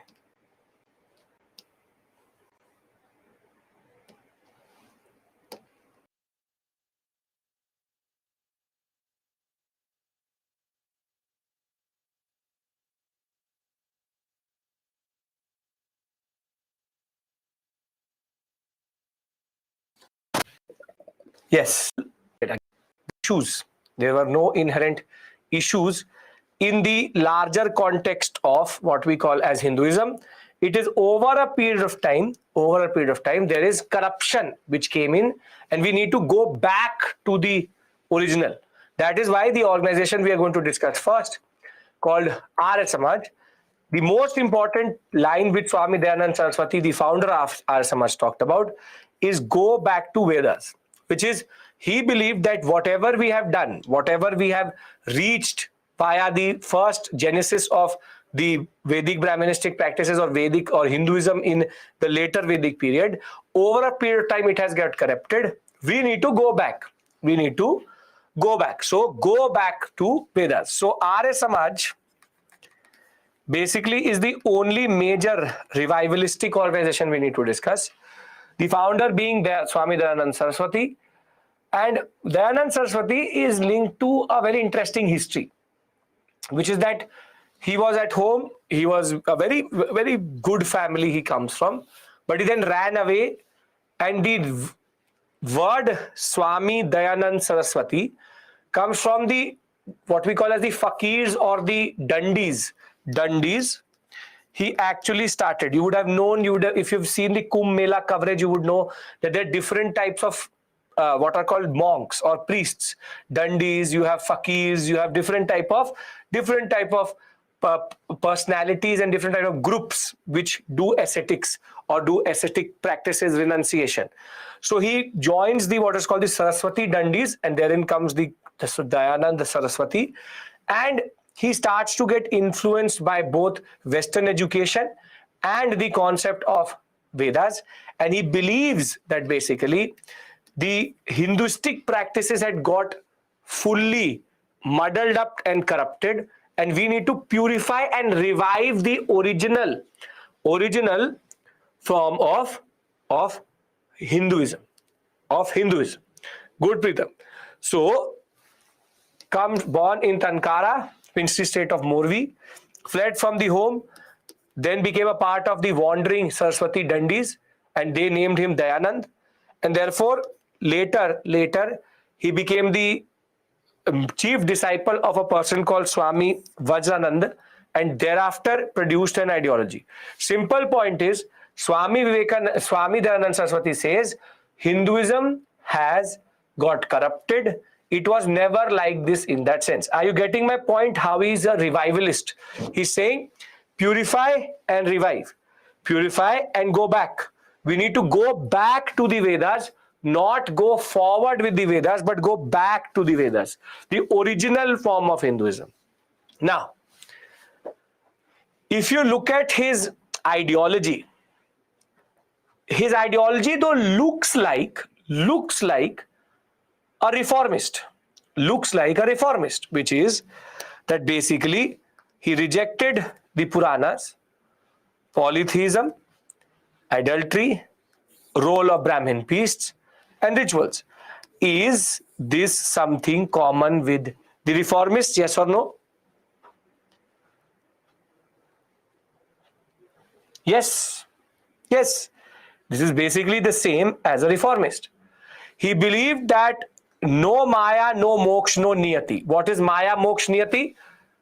Maya means the illusion of life, which is what we call as money and these things, which is Maya. Then moksha. Moksha is getting salvation or getting the form of removing yourself from the cycle of birth and rebirth. And then last is niyati. Niyati means fate, that you all are destined to do something. So he said all of this makes no sense. We reject all of these practices. Then he favored Western sciences. And this is why Maya means illusion. Everything in the world is Maya. So he favored Western sciences means that this is his reformist revivalist concept, that he said that Westernization is problem.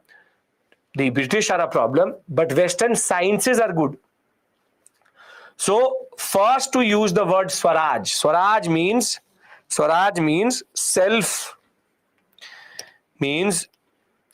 self-rule. Self-rule. I'll write it in a different color. Self-rule. And he basically uses this term very well, which is that we need to rule ourselves. We need to be free to rule ourselves. In 1874, he will then establish his own branch of the Arya Samaj, which is going to be later called the Bombay Arya Samaj or Noble Society. Noble Society. The word itself, Arya Samaj. And Arya Samaj is again, straight away it rejects caste system. It rejects rituals, rejects priesthood. It rejects all the same features as a basic reformist,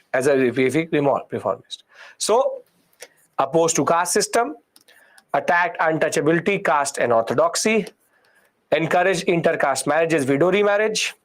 He will then introduce his concept or his very important ideology, and that ideology will in turn be called Satyarth Prakash. This is very important for you. Satyarth Prakash is going to be his understanding of what basically is the truth. The truth is blinding. Satyarth Prakash, the reflection or the power of truth. He will also be the one who will say that we need to increase the age of marriage of women or men to rather 25 and women to 16. It was 12 at that point of time. Now, if I only showed you this slide, does his features look like a reformist or a revivalist?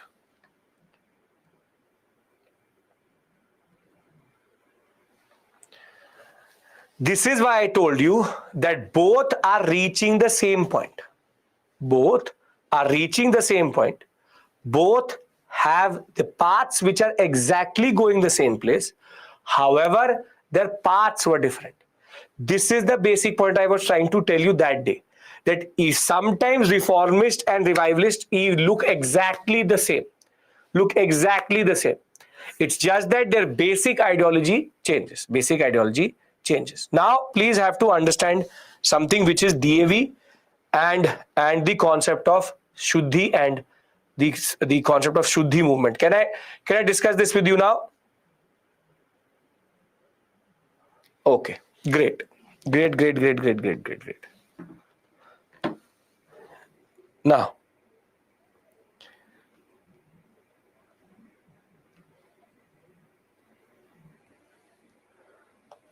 right.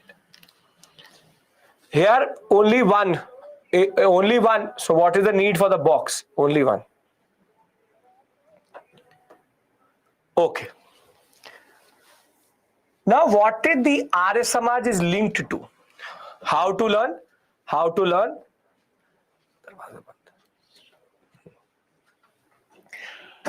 Now, how to learn? Two things. Swami Dayanand Saraswati, first. Second, the concept of Satyartha Prakash. Third, the concept of going back to Vedas. You will see go back to Vedas as the only word which you will see in the examination. There is not a lot to be learned here. I need to do something important rather, which is some of you may be out of the same schools, which is the concept of Dayanand Anglo-Vedic schools. Can I discuss that? Yes, great. So, now till Swami Dayanand Saraswati was alive, the Bombay branch was considered important.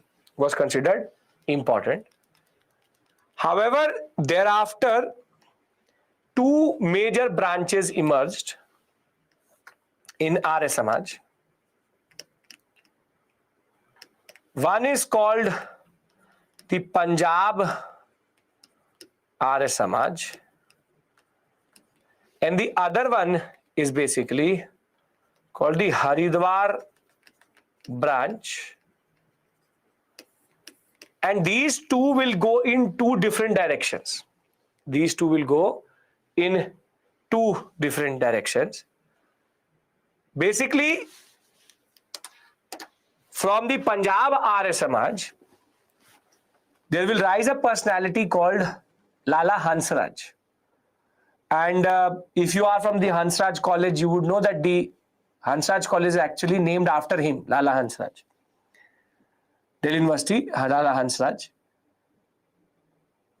Lala Hansraj believed that the Arya Samaj needs to get better organization and it needs to spread the message of both the importance of the Vedas and Western education, which is that spiritual and moral teaching and teaching and values need to be mixed up with Western education, and therefore he will establish what is called the DAV, Dayanand Anglo-Vedic Trust. It will be established by Lala Hansraj, and the DAV, Dayanand Anglo-Vedic Trust, is therefore now going to produce what are called DAV schools. DAV schools till today are one of the most sought after schools in India. Very hard to get into and very, very rigorous curriculum, which is both Western education and everything, but equally more important on spiritual and moral development. So the DAV schools, till today are a very important contribution of the Arya Samaj, and they take the concept of Anglo-Vedism, which is English education and Vedic learning together, and therefore this is a very important legacy of the Arya Samaj and Dayanand Saraswati. So the Lahore branch, the Punjab branch of the Arya Samaj itself will now get more and more institutionalized, and in 1885 Lala Hansraj will be the principal of a school for which he will not take any pay, and this school will later transform into, in 1886, Dayanand Anglo-Vedic Trust and Management Society, and thereafter they will now create a whole chain of DAV schools. At one point of time during this period, close to 3,000 to 4,000 students were associated with it, and the basic point is within a month 550 students had joined them. It will get affiliated with the Punjab University.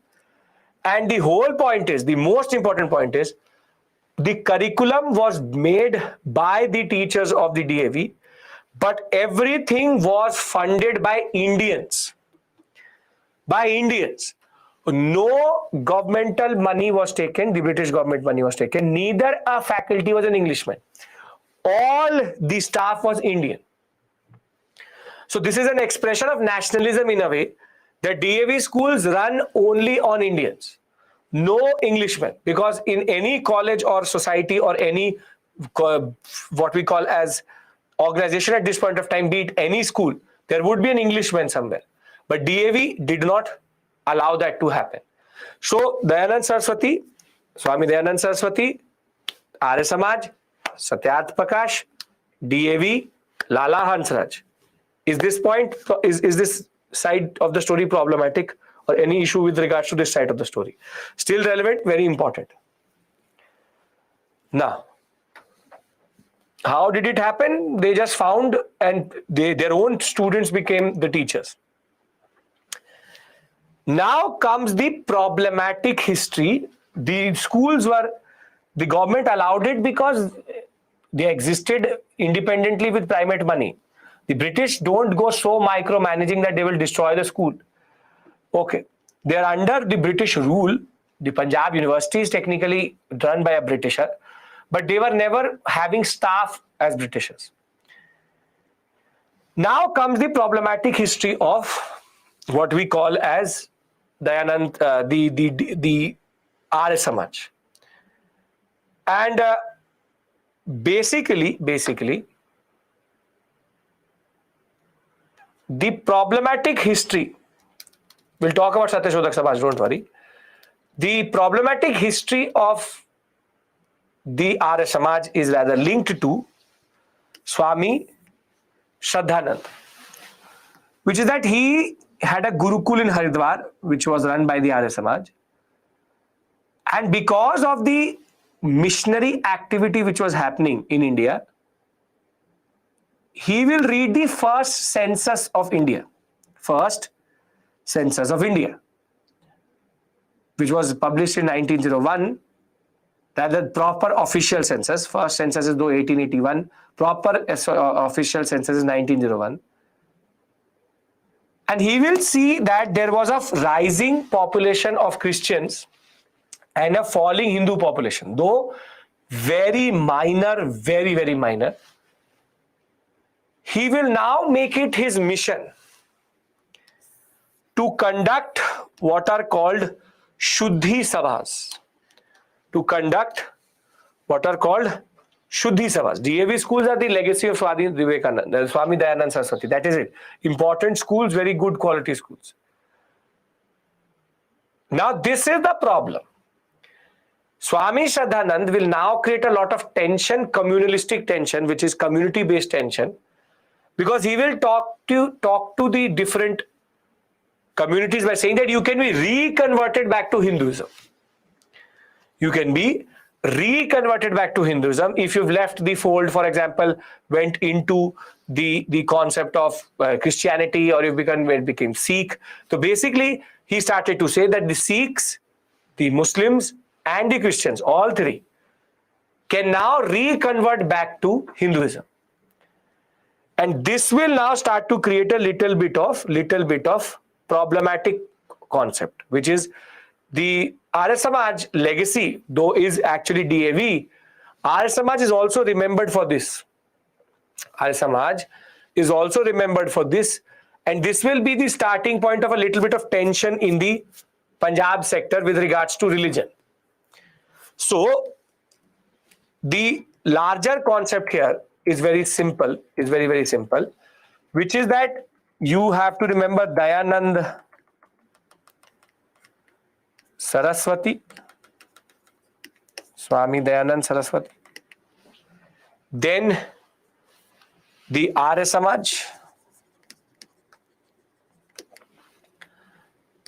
Satyarth Prakash, thereafter the concept of Lala Hansraj, DAV, and Swami Shraddhananda. Shuddhi movement. Can you just remember this out of this whole conversation? Yes? Perfect then. No issues. Now comes an organization which is linked to the Shuddhi movement. Founder Bhai Parmanand, Jat Paat Todak Mal. Basically, this was the organization of all who had been reconverted. So, members of the Shuddhi conversion brought via Shuddhi conversion, though condemning caste distinctions, were integrated back into the Arya Samaj via this Todak Mal. So, basically, if somebody went with the Shuddhi movement, he would be reconverted and then become part of the Jat Paat Todak Mandal, and that Jat Paat Todak Mandal will then put them into Arya Samaj as a form of rehabilitation. So it's basically an extension of the Arya Samaj, the what is called the Haridwar branch. Now, one nemesis of Raja Ram Mohan Roy, Dharma Samaj, Radhakant Dev, he was the one who was the rival of the Brahmo Samaj. And ironically, though he's talking about English culture coming through, not working with close collaboration with the British, his most worst idea was this. So though he's favoring Western education for women, because Raja Ram Mohan Roy said right, he said left, which is Raja Ram Mohan Roy says Sati is bad, he says it's good. So the Dharma Sabha basically existed at the same point of time as Brahmo Samaj and tried to undercut the Brahmo Samaj. And that is their only contribution in the larger context. So in this story, if you want, we can write their names so that you don't have to worry. Bhai Parmanand. And we have now one more interesting personality, the Dharma Sama, which is Radha Kant Dev. Any issue? Nothing? Because it's all names random. Now, we have finally covered reform and revival. Now we need to move to Jyotiba Phule and what is called depressed classes reform. So we have to understand Phule, we have to understand Savitribai Phule. We then have to understand the concept of Periyar Ramaswamy Iyer, which is basically Periyar as he's called in South India. Can we talk about them now? Bhai Parmanand was related to Bhai Shraddhanand. They were coming from the same Gurukul branch. Okay. Majority of them are for Bengal because Bengal was the most impacted with regards to education. Now, when we talk about depressed class movement, now comes the most towering figure, which is Jyotiba Phule.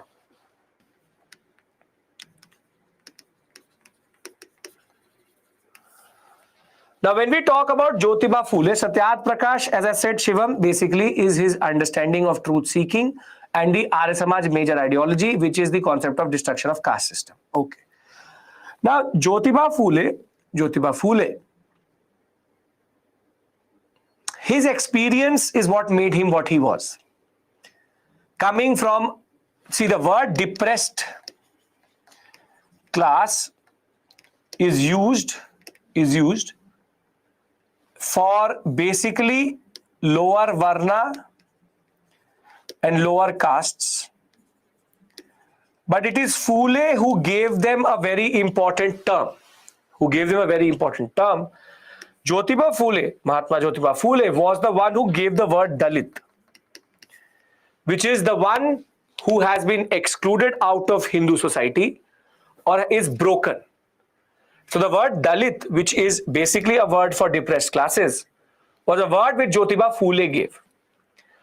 The way Jyotiba Phule became what he was, that because he was technically a student or a product of missionary schools. When he came out of the mission, he did not believe in caste and varna. That is what missionary schools used to teach about. But when he went to his friend's wedding, he was discriminated against and thrown out of the wedding, upper caste friend's wedding. And that day he now chose or took an oath that he will destroy the caste system and he will destroy and critique the priesthood and the Brahmanical order. And basically, we'll discuss Dr. Ambedkar separately. When we've done the whole story, we'll discuss Dr. Ambedkar when we discuss Gandhi. Now, Jyotiba Phule, therefore, now started to read Thomas Paine. He's a very interesting American writer who talked about slavery and how slavery is demeaning and wrong. And he will become the most important personality with regards to depressed class movement. Depressed class, he will allow them to get education. He will fund their education, widow remarriage, girls' education, depressed class education. All he will believe, and he still believed, and this is something which Dr. Ambedkar also believed, is that education is the way to go forward. Education is the way to go forward. Once they get education, they pointed out that all bureaucracy at this point of time, ICS, whatever it may be, what clerical jobs they have, are all Brahmins. So he said that there is a need to change the nature of bureaucracy also, so that the depressed classes could enter and thereafter their interest was embodied in that sense. He was also the same personality who started a very important organization which is called the Satyashodak Samaj, the Society of Truth Seekers. And therefore, this organization is going to become a very important organization for helping these different personalities and different parts of the society to get integrated into society. So he was a pioneer in Western India. 1827, born into a depressed caste of Pune. He will get his schooling from the Scottish Mission School in 1847. Will be married to a very young Savitribai Phule, who will educate, and she will become a pioneer in herself when it comes to women's education, depressed class education. She will be the ray of hope for untouchable girls and untouchability and the educated. As basically, she will provide education to depressed classes and depressed class girls to bring them out of their problematic existence. Once he'll be thrown out, he will start to read Thomas Paine, The Right of Man and Slavery, and the idea of equality will come through. He will talk about how all religious books, the priests all talk about inequality, and he will now start to argue that it is Brahmanical domination over society, which was the problem. Therefore, he will now attack what is called the orthodox nature of religion, caste hierarchy, exploitation of masses, and the hypocrisy which is prevalent in religion. And he will push unity, equality, easy religious practices as the new answer. He will start a school in 1851 for girls in Pune, and then a pregnant home for widows of dominant caste, basically widows who are expecting or who had been discarded by their own family. So he is also helping the dominant caste women. So women reform is something which is Brahmin and priesthood basically together. What is hypocrisy? Hypocrisy basically is, I give you a lecture, 45-minute lecture on not eating ice cream. And then as soon as the lecture is over, eat ice cream. Then I'm a hypocrite. I just say what I do, I don't repreach it. So he taught reading and writing to his wife. Upliftment of widows and education of women is something very, very important to her. Advocated widow remarriage, used the word Dalit for the first time, and opposed that all castes and all varnas are just superficial divisions of society, and his house was open for everyone. He was the first one to also talk about primary education as a way of upliftment of lower caste, that once they get educated, it is then only that they go actually up. Satyashodak Samaj will be produced by him. an organization, the Society of Truth, the three seekers of truth, talk about the oppression and exploitation. He will voice his opinion via Deen Bandhu and condemn the caste hierarchies in that sense. So when we talk about Phule,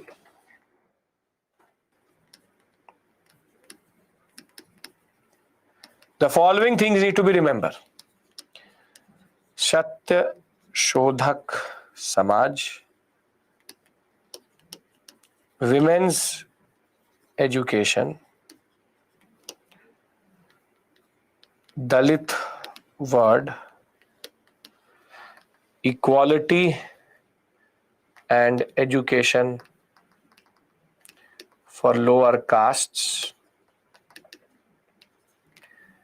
and Savitri Bhai Phule and caste distinctions need to be dismantled. Can we agree to this much? Everyone? Perfect. Now, 2-3 very important. Deen Bandhu, if you want to write it, why not? Sure. Deen Bandhu. Deen. Now, one very important personality from Kerala, which is Sri Narayan Guru. He will be the part of a larger movement, which is called temple entry. Previously, I used to teach temple entry here, but I've now shifted it to CDM because it was something which was actually an integral part of the civil disobedience movement. So we'll understand Periyar, we'll understand Sri Narayan Guru, we'll understand his movement, but the Justice Party, the temple entry movement, I will discuss separately when I will talk about CDM because it used to make no sense here generally. So, though in the PPT you will find it here only, I will do it when I'll do CDM in that sense. Now, Sri Narayan Guru, he is from a very specific community born into the, and mind my pronunciation, Izhava family in Kerala, and it's a depressed caste or a depressed varna or a caste which is not given access to one very important institution which is called temples. Basically, very simply, in South India, the temples are a problem, which is that based on the notions of purity, the lower caste and lower varnas were not allowed to enter into the temples. And therefore, Sri Narayan Guru Swami actually was a social reformer who fought for the right to access to God. That is, everybody has the right to access to God, and there's no point in dividing us on the lines of caste.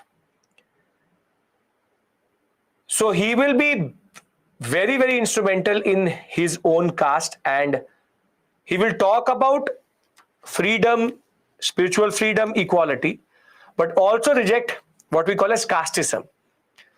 But his major contribution is that he will introduce a new organization called Sri Narayan Dharma Pratipalan Yogam, or the SNDP organization. And he will talk about equality, upliftment, the concept of Chaturvarna, the four-fold Varna structure as artificial. But the most important movement he started is called the Aravipuram movement, in which he will technically install a shivling in a temple in Kerala in order to show that God's image is not a monopoly of the Brahmins. And on the temple walls, this temple still exists. He wrote, devoid of dividing walls of caste and race, hatred and faith, we all live in brotherhood. And basically these important organizations will therefore, and Sri Narayan Guru and one more personality we'll discuss, Periyar, will now give push to what is called temple entry movement, which I will discuss when we'll talk about CDM. 1930s, it starts to become important. So in the larger story, the Aravi Puram movement, Sri Narayan Guru, the concept of the SNDP, these three things come together in our larger story. They come together in the larger story. But the most important personality who changed the discourse in South India, and he was the pioneer of what is called the anti-Brahmanical movement, his name is Periyar, or what we call as E.V. Ramaswamy Naicker. Everybody is with me till this point? I said whatever is important, we'll put it in the box. Nothing here, nothing there. Okay. Right. Now, this topic is like this only. We have to just remember basic names and their ideology. Now, E.V. Ramaswamy Naicker, very fondly called as Periyar, he said that somehow this whole society is based on respect. So therefore, the depressed classes have to create respect for themselves. And that is why his movement was also called self-respect movement. Now, basically, very simply, the self-respect movement was based on the concept that everybody is subordinated by the dominant class. And if you look at the numerical number, the lower castes are more than the upper castes. So if we talk about self-respect, the caste system will automatically topple itself if we fight for our own dignity. One more important aspect related to E.V. Ramaswamy Naicker was that he also talked about gender, that women also need to come out of their own fold which has been created. He will become the base ideology on which, during the civil disobedience movement, the Justice Party and the temple entry movement in Travancore will start, which we will discuss. But he is a very important thinker with regards to the anti-Brahmanical movement. So, society was being exploited by the minority, and the minority was exploiting the majority. Untouchables should fight for their own dignity, self-respect, and rationalism, which is reason, and human rights are the two most important concepts he talked about. Therefore, his larger movement is called anti-Brahmanical movement, which is remove the dominance of Brahmins in society. Along with that, he will also talk about the right of women for property, education, personal choice. He will actually go after arranged marriages, this concept of arranged marriages. He will believe that women should have the freedom to choose who they want to marry. And if the husband has the right to leave his wife, then the wife should also have the right to divorce her husband. And he also said that why is that purity, chastity, this concept of non-freedom, why is it only applied to women? With what we discussed yesterday, rationalism is the dominance of reason. That why is that only women have to prove something and not men?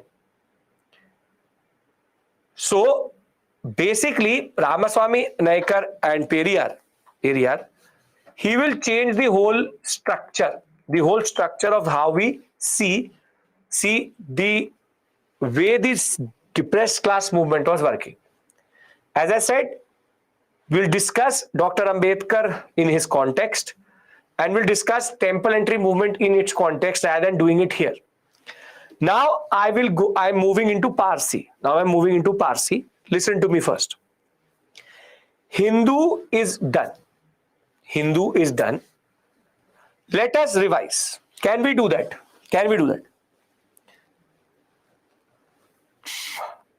Okay. We did reformist, We did reformist, Arya Samaj, reformist, Brahmo Samaj, Pratna Samaj, Derozio, and the concept of what we call as Pandita Ramabai, Agnihotri, we have Malabari, we have the concept of the larger concept of Ramakrishna Mission, Young Bengal movement. This was what we discussed there. We have then Gopal Krishna Gokhale and M.N. Joshi, standard things. Then in revivalism, we discussed only one, Swami Dayanand Saraswati, Arya Samaj, Lala Hardayal, Swami Shraddhanand, Bhai Parmanand, Jat Pat Modakmal, Dharma Sabha. Then we've discussed Periyar, Sri Narayan Guru, and Phule. Now, in the larger context, can you systematize all this data into one place? Can you do that? The trick is to just systematically divide the data, and thereafter, you just can cover it one by one. Maximum, I have given you 30 facts here. Please understand one thing. Make the table. If you want to, you can show me the table also in email. No issues at all. But the basic point of the matter is I want you to do it. The trick is condensation. See, this is an area I already told you, this and peasant and tribal. There is no escaping facts. There is no escaping facts. The way is to condense data and do it systematically. Nobody is doing a thesis in this area. We don't have to do the thesis in that sense. Just make that table. I want you to make that table because by the process of making that table, whatever I've done in this class will get consolidated. Trust me. I've given it to you in tribal because there is too much data there. But where I think you can consolidate via a process, this is the only thing and the first thing I'm asking you to do. Make a table on an A4 sheet and paste it in front of you. Learn one each day. And there is no way that you cannot learn by 2024. By the time you give the examination in 2024 or even for 2023, 90 days or 365 days. You simply have to just make a box like this. And in that box, just simply make 3 columns, which is organization, personality, and main idea. And once you've made that, you just divide it like this, name, add main idea, and you will be easily able to do it. This process is an important process of learning this theme. There is no escaping that. Rough table, formal table, 5 colors you want to use. You want to use pencil, rubber, anything you want to use, you be my guest. The way you make it is your thing. It's about making it. Done? Okay. We've discussed depressed class, social injustice reform movement is done. Depressed class reform, only Dr. Ambedkar is left in a way. Temple entry movement I will do when I'll discuss CDM. Okay. Now, I have, yes, Hemagini, every reformer which is necessary for the examination, I've shared with you. All reformers and everybody you will expect and see sprinkled around in the paper is there. Random obscure ones should only be done after you've covered this. Bare minimum is the PPT. Can you learn the PPT and the basic facts? Yes or no? Then I move to Parsi reform. Now there is Parsi, Muslim, Sikh. That's it. Yes, then there's no issue altogether. As I said, my input here is to tell you what to do with it. Nothing more, nothing less. Okay. Now we change the religion and we go into Parsis or Zoroastrians. The organization which is linked to, totally different. Muslims and Parsis are totally different. Totally different religion altogether. Parsis, the organization is called the Rehnumai Mazdayan Sabha. Don't have to learn it. Just it's a peculiar name. Religious Reform Association. And the people who are associated is very, very interesting. SME, please push the basic facts related to Parsi Zoroastrianism in the comments, please. As I said, it's a totally different religion. Zoroastrianism is a Central Asian religion which came to India. It's totally different rituals, not Muslims, not Hindus. They are a separate religion altogether. So now, 1851, this organization is created. And the most towering figure who was part of this organization is Dadabhai Naoroji. He will become one of the pioneers of Indian nationalism. From Nanaji Purundaji to Sorabji, Sarpuji Bengali to K.M. Kama, Dadabhai Naoroji is the one who will take everything forward and take it to a next level altogether. This organization will be about reform, Parsi Law Association, and they will talk about two things. First, child marriage, legal status for women when it comes to property, and uniform law of inheritance and marriages. Basically, their issues are different, so their concept is different, which is inheritance, legal status for women, and this society will technically be a new type of wave within this religion. And in India, Dadabhai Naoroji played a very important role in making sure that till today, Parsi women have the right to inheritance, which came very late in Hinduism because of this organization itself. So, one basic organization, they have their own newspaper, Rasht Goftar, an Anglo-Gujarati newspaper by Naoroji and Kama, talked about social religious reform in Parsis. They did not like orthodoxy or conservatism, talked about modernization. So there's nothing here. Again, the organization name you need to remember, and Dadabhai Naoroji, and basically inheritance laws. Now, this would be easy to identify in the examination, except for Rasht Goftar. Why would it be easy to identify in the paper? You tell me. Why would it be very easy to eliminate this or find this? Because it's a single organization and the name is very, very different. So it's a different type of organization. Name is also very, very different, and Dadabhai Naoroji is associated with it. So Rasht Goftar, as soon as you see Parsis. You see Parsis. Only one organization, very kind towards the Parsis because they knew that we would have to learn their organizations. So they only had one. Now comes Muslim reform. Can we discuss Muslim reform? Because every organization which exists is a burden to a UPSC aspirant. Now, let's talk about Muslim reform. You want a 5-minute break? No? Yes, no. The no's are more. Sure means like it's not on the menu. No. Okay. Even if I push a poll, it will come 50-40. I'll push a poll. You see. I'm just trying to give you a break here. So I'm doing this. A means yes. B means no. Right. I'm trying to give you a break even though I'm not giving you a break. Please. Okay.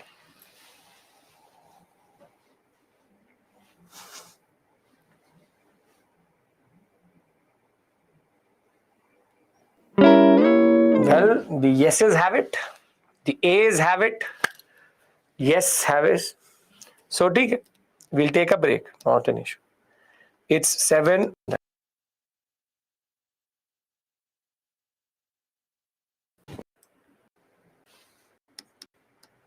13 plus 5, 18 minutes I've given you. Now, Muslim reform.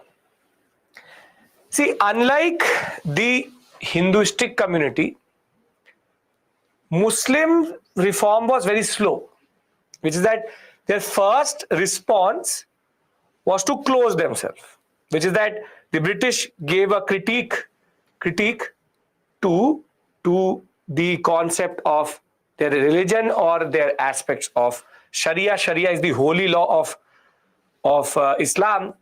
So the Muslims say, never mind, we don't care. Whatever critique you give, we don't care. Therefore, Muslim reform was very slow. But there are two basic strands, as we know, revivalism and reformism. And the only personality who is linked to Muslim reformism is Sir Syed Ahmad Khan and what is called the Aligarh movement, the one who established Aligarh Muslim University.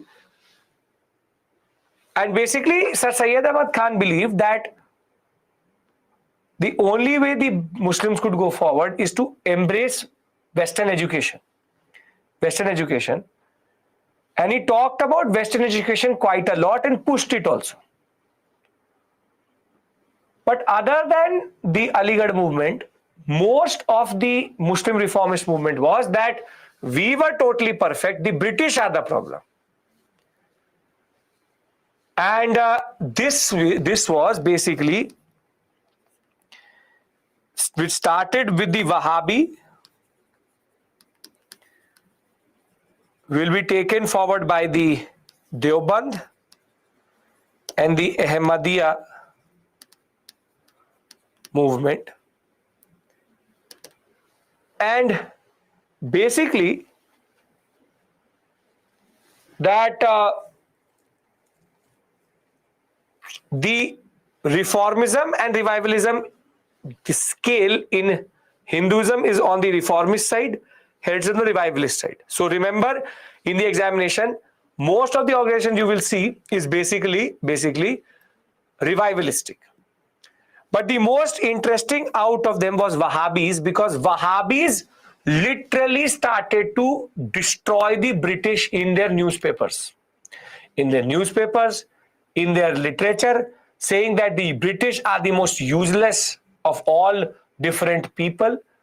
And the British actually had to introduce the sedition law against the Wahhabis and used against the Wahhabis for the first time, which is that you cannot entice hatred and violence against the state. So when we talk about the reformist agenda itself, while the Hindu community responded much quicker, the Muslim community shut itself into a shell when it came to reformism itself. It is only after the 1860s that we see that there will be a urge to change. And the first one is Sir Syed Ahmad Khan. He's a reformist, and he believed that modern scientific thought was the only way to reconcile Islam with the way it was today. He said that Quran was the authoritative text of Islam and every other text has been secondary. But he believed that basically Muslim men and women have to embrace Western education to go forward. He will also talk about Muslim women getting political and economic rights. I will discuss with you why Sir Syed Ahmad Khan had a certain type of understanding because of 1857, which I will discuss. Basically, Sir Syed Ahmad Khan was doing a major damage control for the Muslim community because of 1857. And that discussion I'm going to have with you on Friday, which is that basically how he had to convince the British that 1857 was not a Muslim conspiracy. And it wasn't basically, but he had to literally convince the British about that. In 1875, he will then form what is called the Mohammedan Anglo-Oriental College, which is now called Aligarh Muslim University or AMU, a foremost organization and university in UP. And basically, he was the one who will argue that we have to cooperate with the Britishers and reform the Muslims. He will talk about modern education, oppose parda, polygamy, and easy divorce. His followers from the Aligarh movement were extremely important. For example, Urdu poet Hussain Hali Nazir Ahmad, don't have to remember this, but these are important personalities of Muslim, what is called Muslim poetic and literature aspects. He will also have an important magazine called Tehzeeb ul Akhlaq. But the problem with the Aligarh movement was very quickly it will fizz off as soon as Sir Syed Ahmad Khan will be gone. So Aligarh movement is a reformist movement. However, Quran is the holy text, Sharia is the law which comes out of reading that text. So basic point is the only reformist along with Iqbal, who was one of the greatest poets of modern India, though he has a troubled history with regards to how he became a little bit more closer to Jinnah. The fact of the matter is these two personalities, Sir Syed Ahmad Khan and Iqbal, will actually initially talk about change, condemn, resignation, contemplation, contentment. They will actually inspire a lot of people. But the troubled history of Muslims with regards to the national movement, communalism, I will start to develop from Monday, which is how Jinnah was also a very important part of the Indian national movement, the INC itself, and how his orientation will change, and the Muslim League, which was nothing in 1906, will become by 1936, 1946 a bigger problem, or the biggest problem to the INC. So you just have to be patient with regards to communalism. I will start to slowly but surely develop it with you, because there's a major myth with regards to the Muslim League. Muslim League between 1906, for 30-40 years, it was zero, footnote. The change will come when the British will push the Muslim League, and that is what the British do best, which we'll discuss. So, simple point, Sir Syed Ahmad Khan, Aligarh movement, Aligarh Muslim University. Can you remember these three facts? That's it. Reformist? Yes? Perfect. The now problematic ones are revivalistic.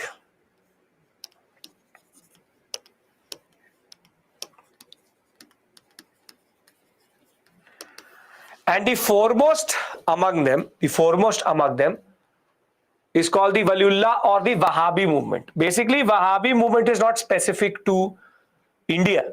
It had its origin in the Arabic sector, in Arabia, which is Central Asia, under Abdul Wahhab, which is the word which is used. But in India, it was Shah Waliullah Dehlvi and later Sayyid Ahmad Behlvi, who became the most important proponents of it.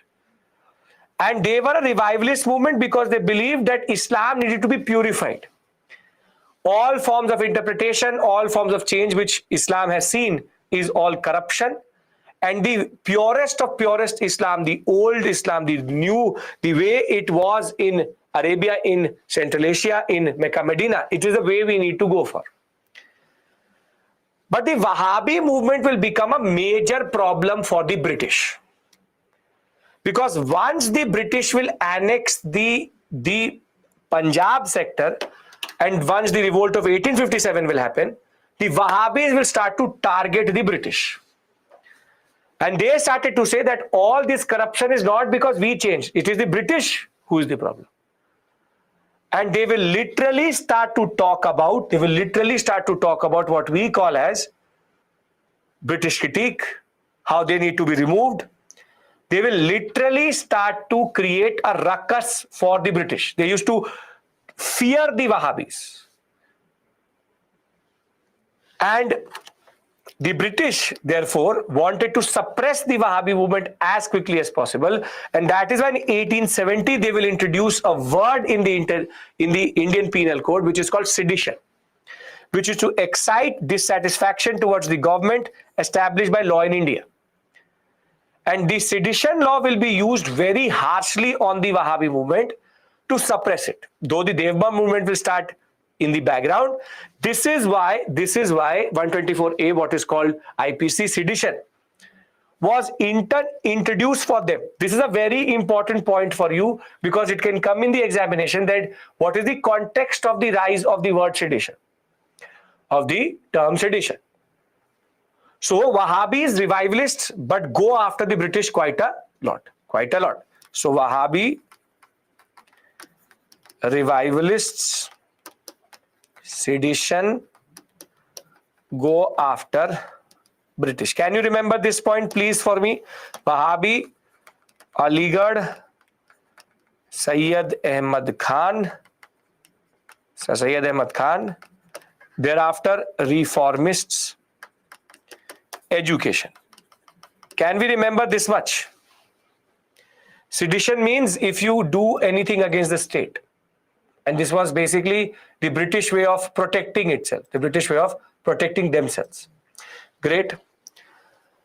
Deshdroh, very good. Achal, Deshdroh, yes, sedition, Deshdroh. Okay. Now comes an extension of the Wahhabi movement, which is called the Titu Mir movement. And Mir Nihar Ali, he was part of the Wahhabi movement. And he will talk about again Sharia and revivalism. But there's a major point here which I need to explain something to you. Rajdroh, Deshdroh, whatever the point. The basic point is, technically Rajdroh, there's a concept that Titu Mir movement was in controversy recently, that Muslim peasants attacked British planters and Hindu landlords. Now listen to me. Listen to me very clearly. In this configuration, Muslim peasant, Hindu landlord, is this a religious conflict or it's a class conflict?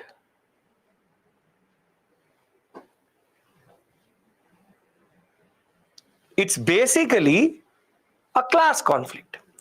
The fact is that the coincidence of this movement is that the Hindus were landlords and the Muslims were the peasants. But basically, it's not a Hindu-Muslim thing. Rather, it's a peasant landlord thing. Now, why am I asking you this and why am I telling you this is because we need to come out of a certain idea which the British taught us. And this again, I'm introducing something to you. Please understand this. What is communalism? I'll tell you this concept. What is communalism? I use this word quite a lot. Communalism. See, conflict between any two communities is communalism. In British India, it was technically the Hindus and the Muslims. But what bad thing the British taught us, and we were very good students also, is that they somehow convinced both the communities that there's a natural antagonism between the two, or their targets are opposite to each other. So basically in India, there is a concept that the British deliberately created or engineered a hatred which was not at the scale it was before the British came. Now, for example, antagonism means conflict. Hindus and Muslims were there in India since 1206, Delhi Sultanate. Even before that, 900. Simply, it's not that these two communities never clashed, or these two communities never came together, or there was no problem between them. But it became not so severe that we said that we want two different nations. And this is one thing which I am going to do with you in the next whatever classes are left, is I'm trying to scrape off the British agenda in this story, which is that Hindus and Muslims have existed together with Sikhs, Buddhists, Jains. All religions in India have existed together for thousands of years. Not thousand, hundred of years for sure. But somehow, the British taught us that we all are incongruent. We all don't fit together. And basically, we need to create separate parts of us to have our interest come together. So in India, basically, communalism is a forced process. Conflict and syncretism both exist. Akbar also exists, Aurangzeb also exists. But not everything is Aurangzeb, not everything is Akbar. But the British somehow taught us that Akbar and Aurangzeb have to exist separately. Are you getting my point? That we as Indians somehow forget that religious tolerance is something which is inherent to Indian society, and I will prove it to you when I'll teach you ancient. Because a Brahmin ruler will make a Buddhist temple or a vihara, and a Buddhist ruler will make a Brahmin temple. These are both Mughals. Basic point of them. Yes, Akbar and Aurangzeb are both Mughals. This is the story of India which you need to revive back. Because you are the future of India, I need to demystify this fog which is there in front of you, which the British somehow create, that we can't live together, which is technically not true. So I made this point to say that a class conflict is given a religious connotation because the British wanted to give it a religious connotation. Basically, it's the grander plan, what we call as divide and rule. The grander plan is divide and rule. Divide India into so many parts that we never come together against the British. Against the British. Yashovarman, I know what I'm saying. I will discuss with you the concept of what did Qutbuddin Aibak did, what they did. I will discuss ancient medieval with you. Don't worry about that. The simple point of the matter is there's something called class conflict. There's something called religious conflict. Both are somehow not contiguous to each other. And he will be in turn killed by the British later because he was the one who was leading an agitation against British indigo planters. So in this story, you have heard the story of the two pigeons and the cat. Here is the cat. The two monkeys and the cat rather. So basically they make these two fight and the cat takes what they want to take. Have you heard the story? Yes. Mir Nihar Ali, this one. Yes, that in the conflict of two, the third takes it. The third is the indigo planter. The indigo planter.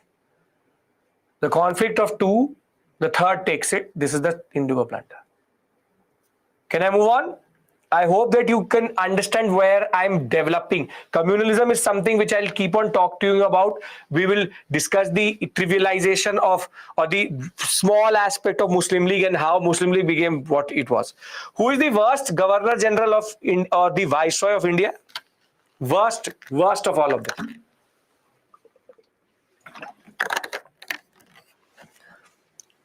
Clive Lytton. Ripon is a good one, a relatively good one. Clive, Dalhousie, Curzon. I'm looking for one name. General Dyer was not a viceroy. Curzon, Minto. Everybody talks about Curzon for sure. But there's one. Mountbatten. I'm looking for a name. Yes, very good. Sajan. Very good, very good, very good. The name is Linlithgow. Not a lot of people know about him. Linlithgow.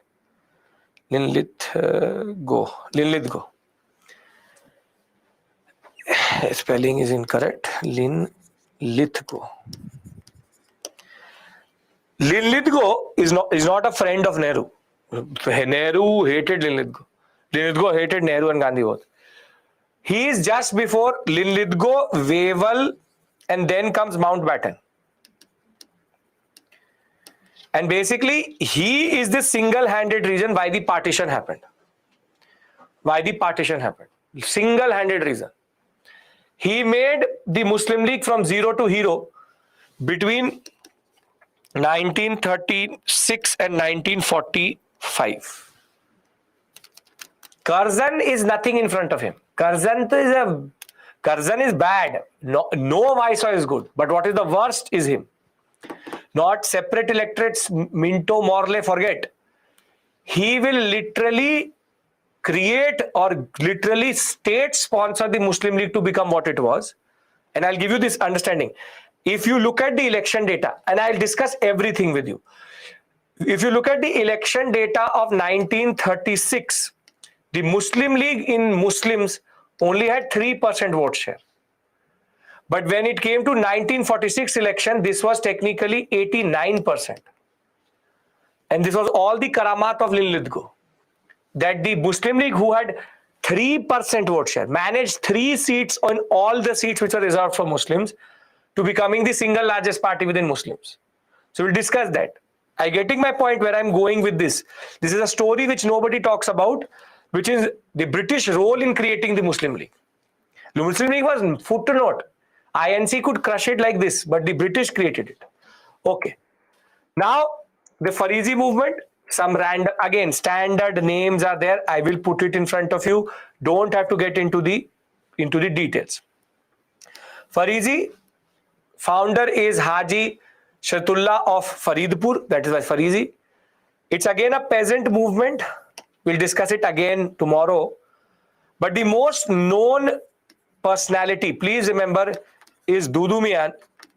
And he is the one who is linked to the Farizi movement the most. It is under his leadership, which is the son of the founder, that the Farizis become very important. And his ideology was also interesting, which is all men are equal and that all land belongs to God and there is no one who can levy tax. Though we put them in revivalist category of Muslim reform, they technically are peasant movements. They technically are peasant movements, but with a religious character. Why would they use religion in a peasant movement? Don't forget the founder. Forget the founder. You remember Dudu Mian. Why would they use religion in a peasant movement? Very good. Very good. Perfect. Yes. The only thing which people can connect to is religion. So religion is used as a form of binder, a glue to unite them. Though the peasant movement is more important, religious character is given to it. The last of the major revivalists, which is Deoband school, still exists. It's an orthodox section of the Muslim ulama who stressed that traditional Islamic learning is important. They preach 2 basic things, that pure teaching of Quran should be there and Hadith among the Muslims. Again, this is a tradition of interpretation within Islam and keep the spirit of struggle alive against the British rulers. So basically, when the Wahhabis will go, Deoband is going to go after the British. In 1866, Deoband movement was founded by Muhammad Qasim Nanotwi and Gangohi. They will talk about a school curricula which will be pure Islamic religion, shutting out education, Western education in English education. Aim was to regenerate the Muslim community and train the next Muslim leaders. So it's a properly pure revivalist movement, talking about going back to the original form of Islam. Thereafter comes Ahmadiyya. Ahmadiyya, again, Punjab movement, takes its name from Mirza Ghulam Ahmad, born in the Punjab sector. And he talks about a totally different concept. He's in between reformist and revivalism because he believed that he is the Masiha which was prophesied within the Quran itself by Prophet Muhammad. And he believed that Muslim religion had deteriorated to a point that God himself had sent him to remove all the corruption within Islam and create a new order of Islam. So it's both a newish thing, but also something which is linked to the larger Islamic tradition. Again, a lot of you will be thinking so many just standard Name, name, name, name, name, name. One to learn them each day. It will not be a problem. When it's as I always said, history like a pizza. If you will not cut it into pieces, you will choke on it. So I am trying to tell you, cut it, smaller pieces. You will be able to digest it. Trust me. Every year, why do I know that you will react this way? Every year, every batch comes, everybody says the same thing. But by the end of it, everybody understands first the futility of this whole section. And second, if you will actually disciplined way practice it, by the end of it, you will say, yes, sir, I was able to understand, I'm able to remember. So trust me, it works. The table system works. Can we agree to this? The main level understanding is going to be about reasons, which we already discussed yesterday only. Okay? You don't have to understand. Larger connotation is everybody's talking about the same thing. That is the basic point. Revivalists also, reformists also, everybody wants the same thing. Facts are what are the problem here. Now, he also claimed that all major world religions are propagated by God himself. Basically, it was God's plan to establish Islam so that it can take all other religions, standard revivalist concept. Now, last two things, and then we end for today. Last two things, 10 minutes I will take from you, is Sikh. Sikh movement that basically Sikh, what is called this Nirankari and the Akali. These are three only, right? Can I do this? Come on. Can we do this? Last moment of cooperation from you so that I can end this theme. No pain for tomorrow, peasant and tribal tomorrow. I need your support. I need your consent. Can I go forward? I know you are already dead. But just listen to me. Just listen to me. Can we do this? You're not ready to write yes. Yes, I've seen 2-3 yeses. Very good. Okay. Now, Sikh movement. The first one is Baba Dayal Das. He's a contemporary of Maharaja Ranjit Singh, and he's the first reformer. So Baba Dayal Das talks about the fact that there's one formless God, hence the concept of Nirankari. That yes, the Guru Granth Sahib is important, but our God is Nirankari or Nirgun. So he preached against idol worship of human gurus and their tombs and graves. He just said that we will not go to anybody's dargah, we will not go to anybody's tomb, we will not go to anyone. We will not go to symbols of gurus. We will study and preach the Guru Granth Sahib, but our God is formless. Our God is formless. That is why the movement itself is called Nirankari. Nirankari. So he introduced the concept of, very important concept of what is called Anant Karat, which is the very simple way in which till today, in front of the Guru Granth Sahib, the Sikhs marry, rather than the whole elaborate rituals which happen within the Hinduistic fold. Easy religion, easy marriages was something which the Nirankaris introduced, and very important still today. If I'm not wrong, every marriage within the Sikhs happened under this whole concept itself, which is keeping it. Guru Granth Sahib is the book. We'll talk about Sikhism, medieval India. The Guru Granth Sahib is the eternal Guru. Now, Namdhari or the Kuka movement is again 1840s. We'll discuss it again tomorrow when we'll talk about peasant movements and the concept of tribal movements. But it was started by Bhagat Jawaharmal and Baba Balak Singh from Western Punjab. They are called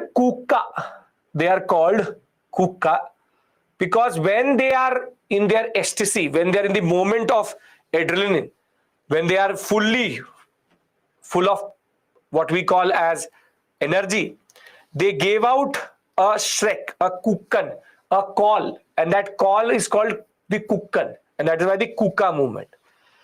The most important personality here, that is I've already marked it in yellow, Baba Ram Singh, so that you don't have to go into the data. And he preached the concept of one God, attacked social evils, and he also popularized the concept of simple, inexpensive Anand marriages.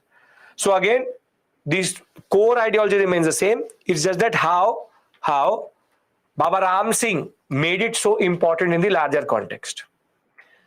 Now last, which is Singh Sabha movement and what we call as the concept of Akali. These two things are related to each other. So the Singh Sabha movement saw what happened. If you remember, in the first Anglo-Sikh war, there were two major treaties signed, Lahore and Bhairawal. And somehow the Singh Sabha movement was coming out of the fact that why is that the eternal Sikhs, the mighty Sikh empire was taken by the British. And therefore this was the redevelopment of the Sikhs around the concept of education. That they believed that the lack of education is something which is destroying the Sikh community itself. That is why the two basic objective was to make the Sikh community use the Western enlightenment and modern education to westernize itself, but also to make sure that, you see Arya Samaj written here, to make sure that Christian missionaries and the Shuddhi movement could not reconvert the concept of Sikhs. And this is why I was telling you that there's a lot of friction which the Arya Samaj develops in this area, wherein even Brahmo Samaj talks about Brahmoism leaving the Sikh community, leaving your concept of Sikhism and going for Brahmoism. So be it the Muslim, be it the Hinduistic, or be it the Christian, the point is now there's a new type of conflict starts to develop in the Punjab sector. But the Singh Sabha movement, just remember only one thing, education for the Sikh community to go forward. And last is the Akali movement, which still has a lot of impact on every Sikh till today, which is also called the Gurdwara reform movement. See, basically before the Akali movement, Gurdwaras, everybody knows what is a Gurdwara? Gurdwara is a very important institution of worship. It's the temple in a way. And basically it's the holy temple of Sikhs. And Gurdwaras were not controlled in a centralized way. Every Sikh Gurdwara was controlled by a Mahant, an Udasi Mahant, who is hereditary, meaning I am the Mahant, my son is going to be Mahant, son Mahant. And the biggest problem which they were seeing was that in order to survive, they were literally becoming the loyalists of the British. So the British were giving them patronage, and basically the Sikh community was internally getting corrupted because these Udasi Mahants were taking British support to support themselves. So against the Udasi Mahants, what started is technically called the Akali movement. And it starts during the non-cooperation period, 1921-22 period. And their demands will be very clear that we want centralized control and secular control. And therefore, the Shiromani Gurdwara Prabandhak Committee, the SGPC, which still today is an apex body which controls all Gurdwaras in India, was created via the Sikh Gurdwara Act of 1922. And the Akali movement was about taking out the Gurdwaras out of these Mahants' control and making all appointments centralized and in a democratic manner. Other than that, this is the end of it. Thank you. First and foremost point, I know your brain is dead. See, I told you, it is like this only. This area is like this. Now, please listen to me very clearly. You can make tables for different religions also, that will help you. Now, please listen to me. What do you do with this? What I want you to do is that, firstly, don't worry for the next 1 hour about this topic. But once you get this annotated PPT, it will take you maximum 1 hour, and make a table so that you finish this topic today only. It is already killing you. I told you there will be pain. That is the basic point. Some of you find it interesting. Very good. Very glad to hear that. I want you to systematize the information as quickly as possible so that it goes into here. And second is, once you've made the table, don't open module number 9. Don't open module number 9. All this information just needs to be condensed, be it Hindu, be it Sikh, be it Muslim, or be it Parsi. It will be just 3-4 tables and your task is done. What have we done? I'll just revise something with you. Let's brainstorm and let's just once bring everything together. Revivalism, and I'll not write it down, I'll just write it in rough. Revivalism or reformism, Brahmo Samaj, the whole story of Brahmo Samaj of this, Brahmo Samaj of that, Sadharan Brahmo Samaj, Adi Brahmo Samaj, Kesab Chandra Sen, thereafter the concept of you have Rabindranath Tagore and this and that. Then you have, and if you want, I can give you a question also to practice, just revise everything with me. Thereafter, we did the concept of Derozio. We then did Pratna Sabha. Then we did Malabari.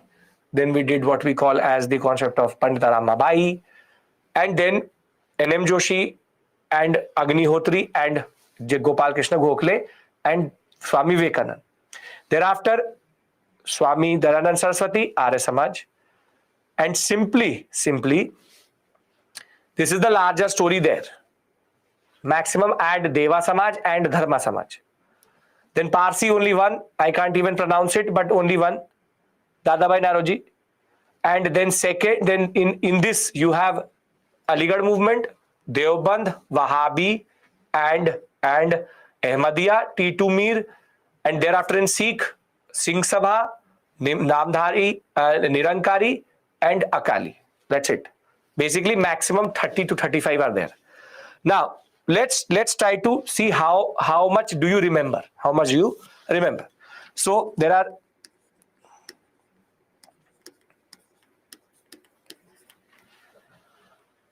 8 I will do with you together. And it's a pair. It's a pair. So let me write down the organizations.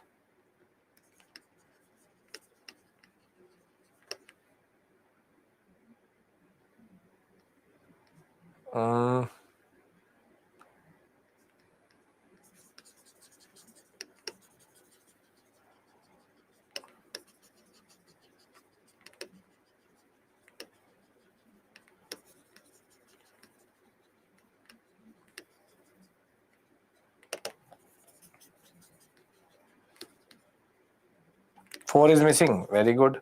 So my mind is also shutting. Brahmo Samaj. Then add one more here.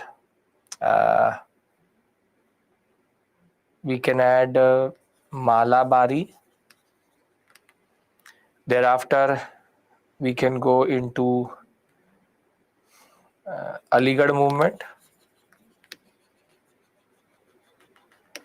And last, suggest one to me. Malabari, Wahhabi, Akali, Arya Samaj, mix and match I'm trying to do.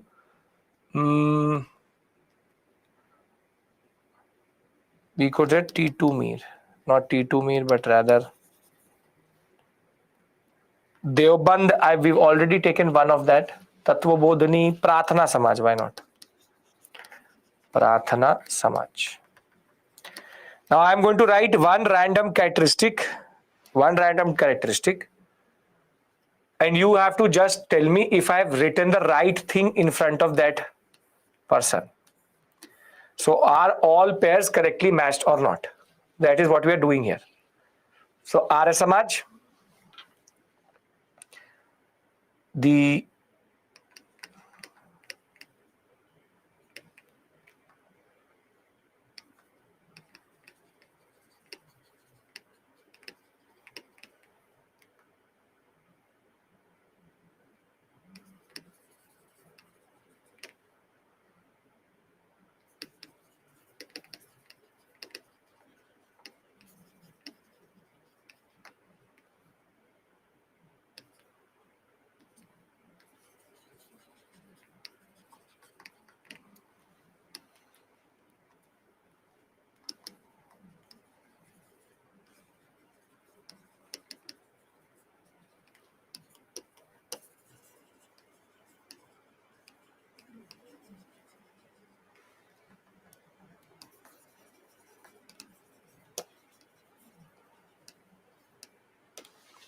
Tell me how many are correctly matched.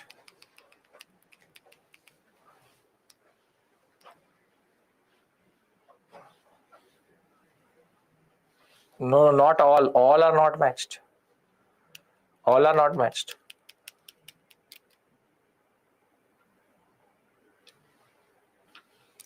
No issues. I'll do it with you. You just see if you're correct or not.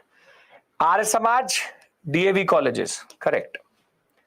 Akali movement, Anant marriages, no. That is Singh Sabha and Nirankari. Akali movement is Gurdwara reform. Wahhabi sedition, yes. Malabari poet, yes. Ramakrishna Mission, Belur Math, yes. Debannath, correct. Aligarh, education as a mover. And this is incorrect. So basically 2 and 8 are incorrect. Anand marriages is not something which the Akali movement was known for. Akali movement is known for Gurdwara Prabandhak Committee. 1, 3, 4, 5, 6, 7 are correct. 2 and 8 are incorrect. Make sense? One more question you want? I'll now use the name of the founders. Yes? Great. Anand marriages means simple marriages, not like Hinduistic marriages. Very good. So let's do founders. Let's do founders.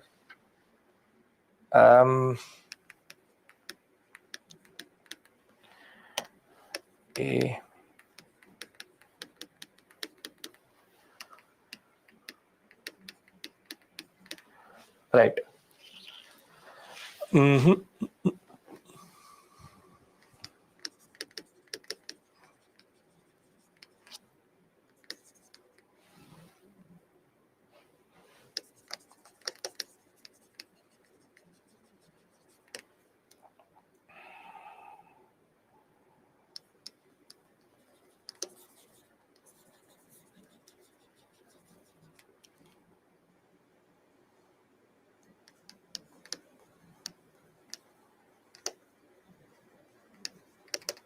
Dadabhai Naroji, I'll take 1 more minute of yours, don't worry. Dadabhai Naroji, I have to think of them, that is why it's taking me time. And thereafter, we can go for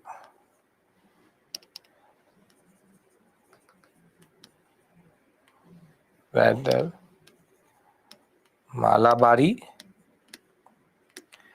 and we can go for not Periyar because there's no organization there. Well, very good. Jyotiba Phule. See, you are suggesting to me. Very good. Now match them. Now match them.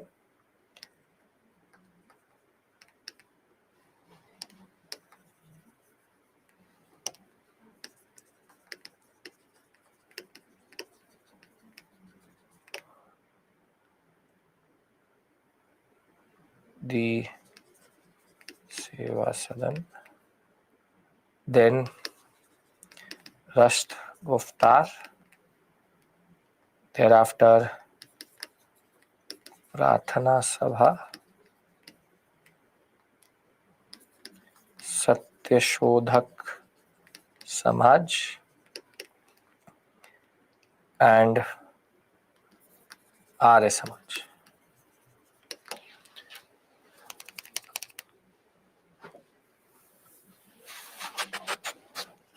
If you're able to do it, then the purpose of this discussion is done.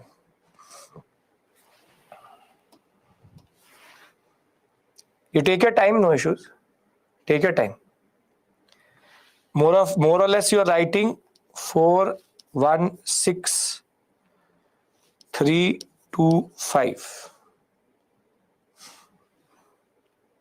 Yes, you can leave. If you don't have, you can go where you want to. If I'm just brainstorming, simple. MG Ranade, Pratna Samaj, Bhai Parmanand, Jat Path, Swami Dayanand Saraswati, Arya Samaj, Dadabhai Naroji, Rashd Guftar, Malabari, Seva Sadan, Jyotiba Phule, Satyashodhak Samaj. Done, everyone? So we've revised also. If you're able to do this much, you're already more or less 90% there. So thank you. I'll see you tomorrow. Peasant and tribal movement, interesting, but again a little bit factual. Last class of factualness. and we will thereafter go to 1857 on Friday, one of the most important in that sense. I've tried to make this as much as engaging as possible. There is nothing more in this. Don't get caught up in any other details. Good night. Take care. Thank you. You've been very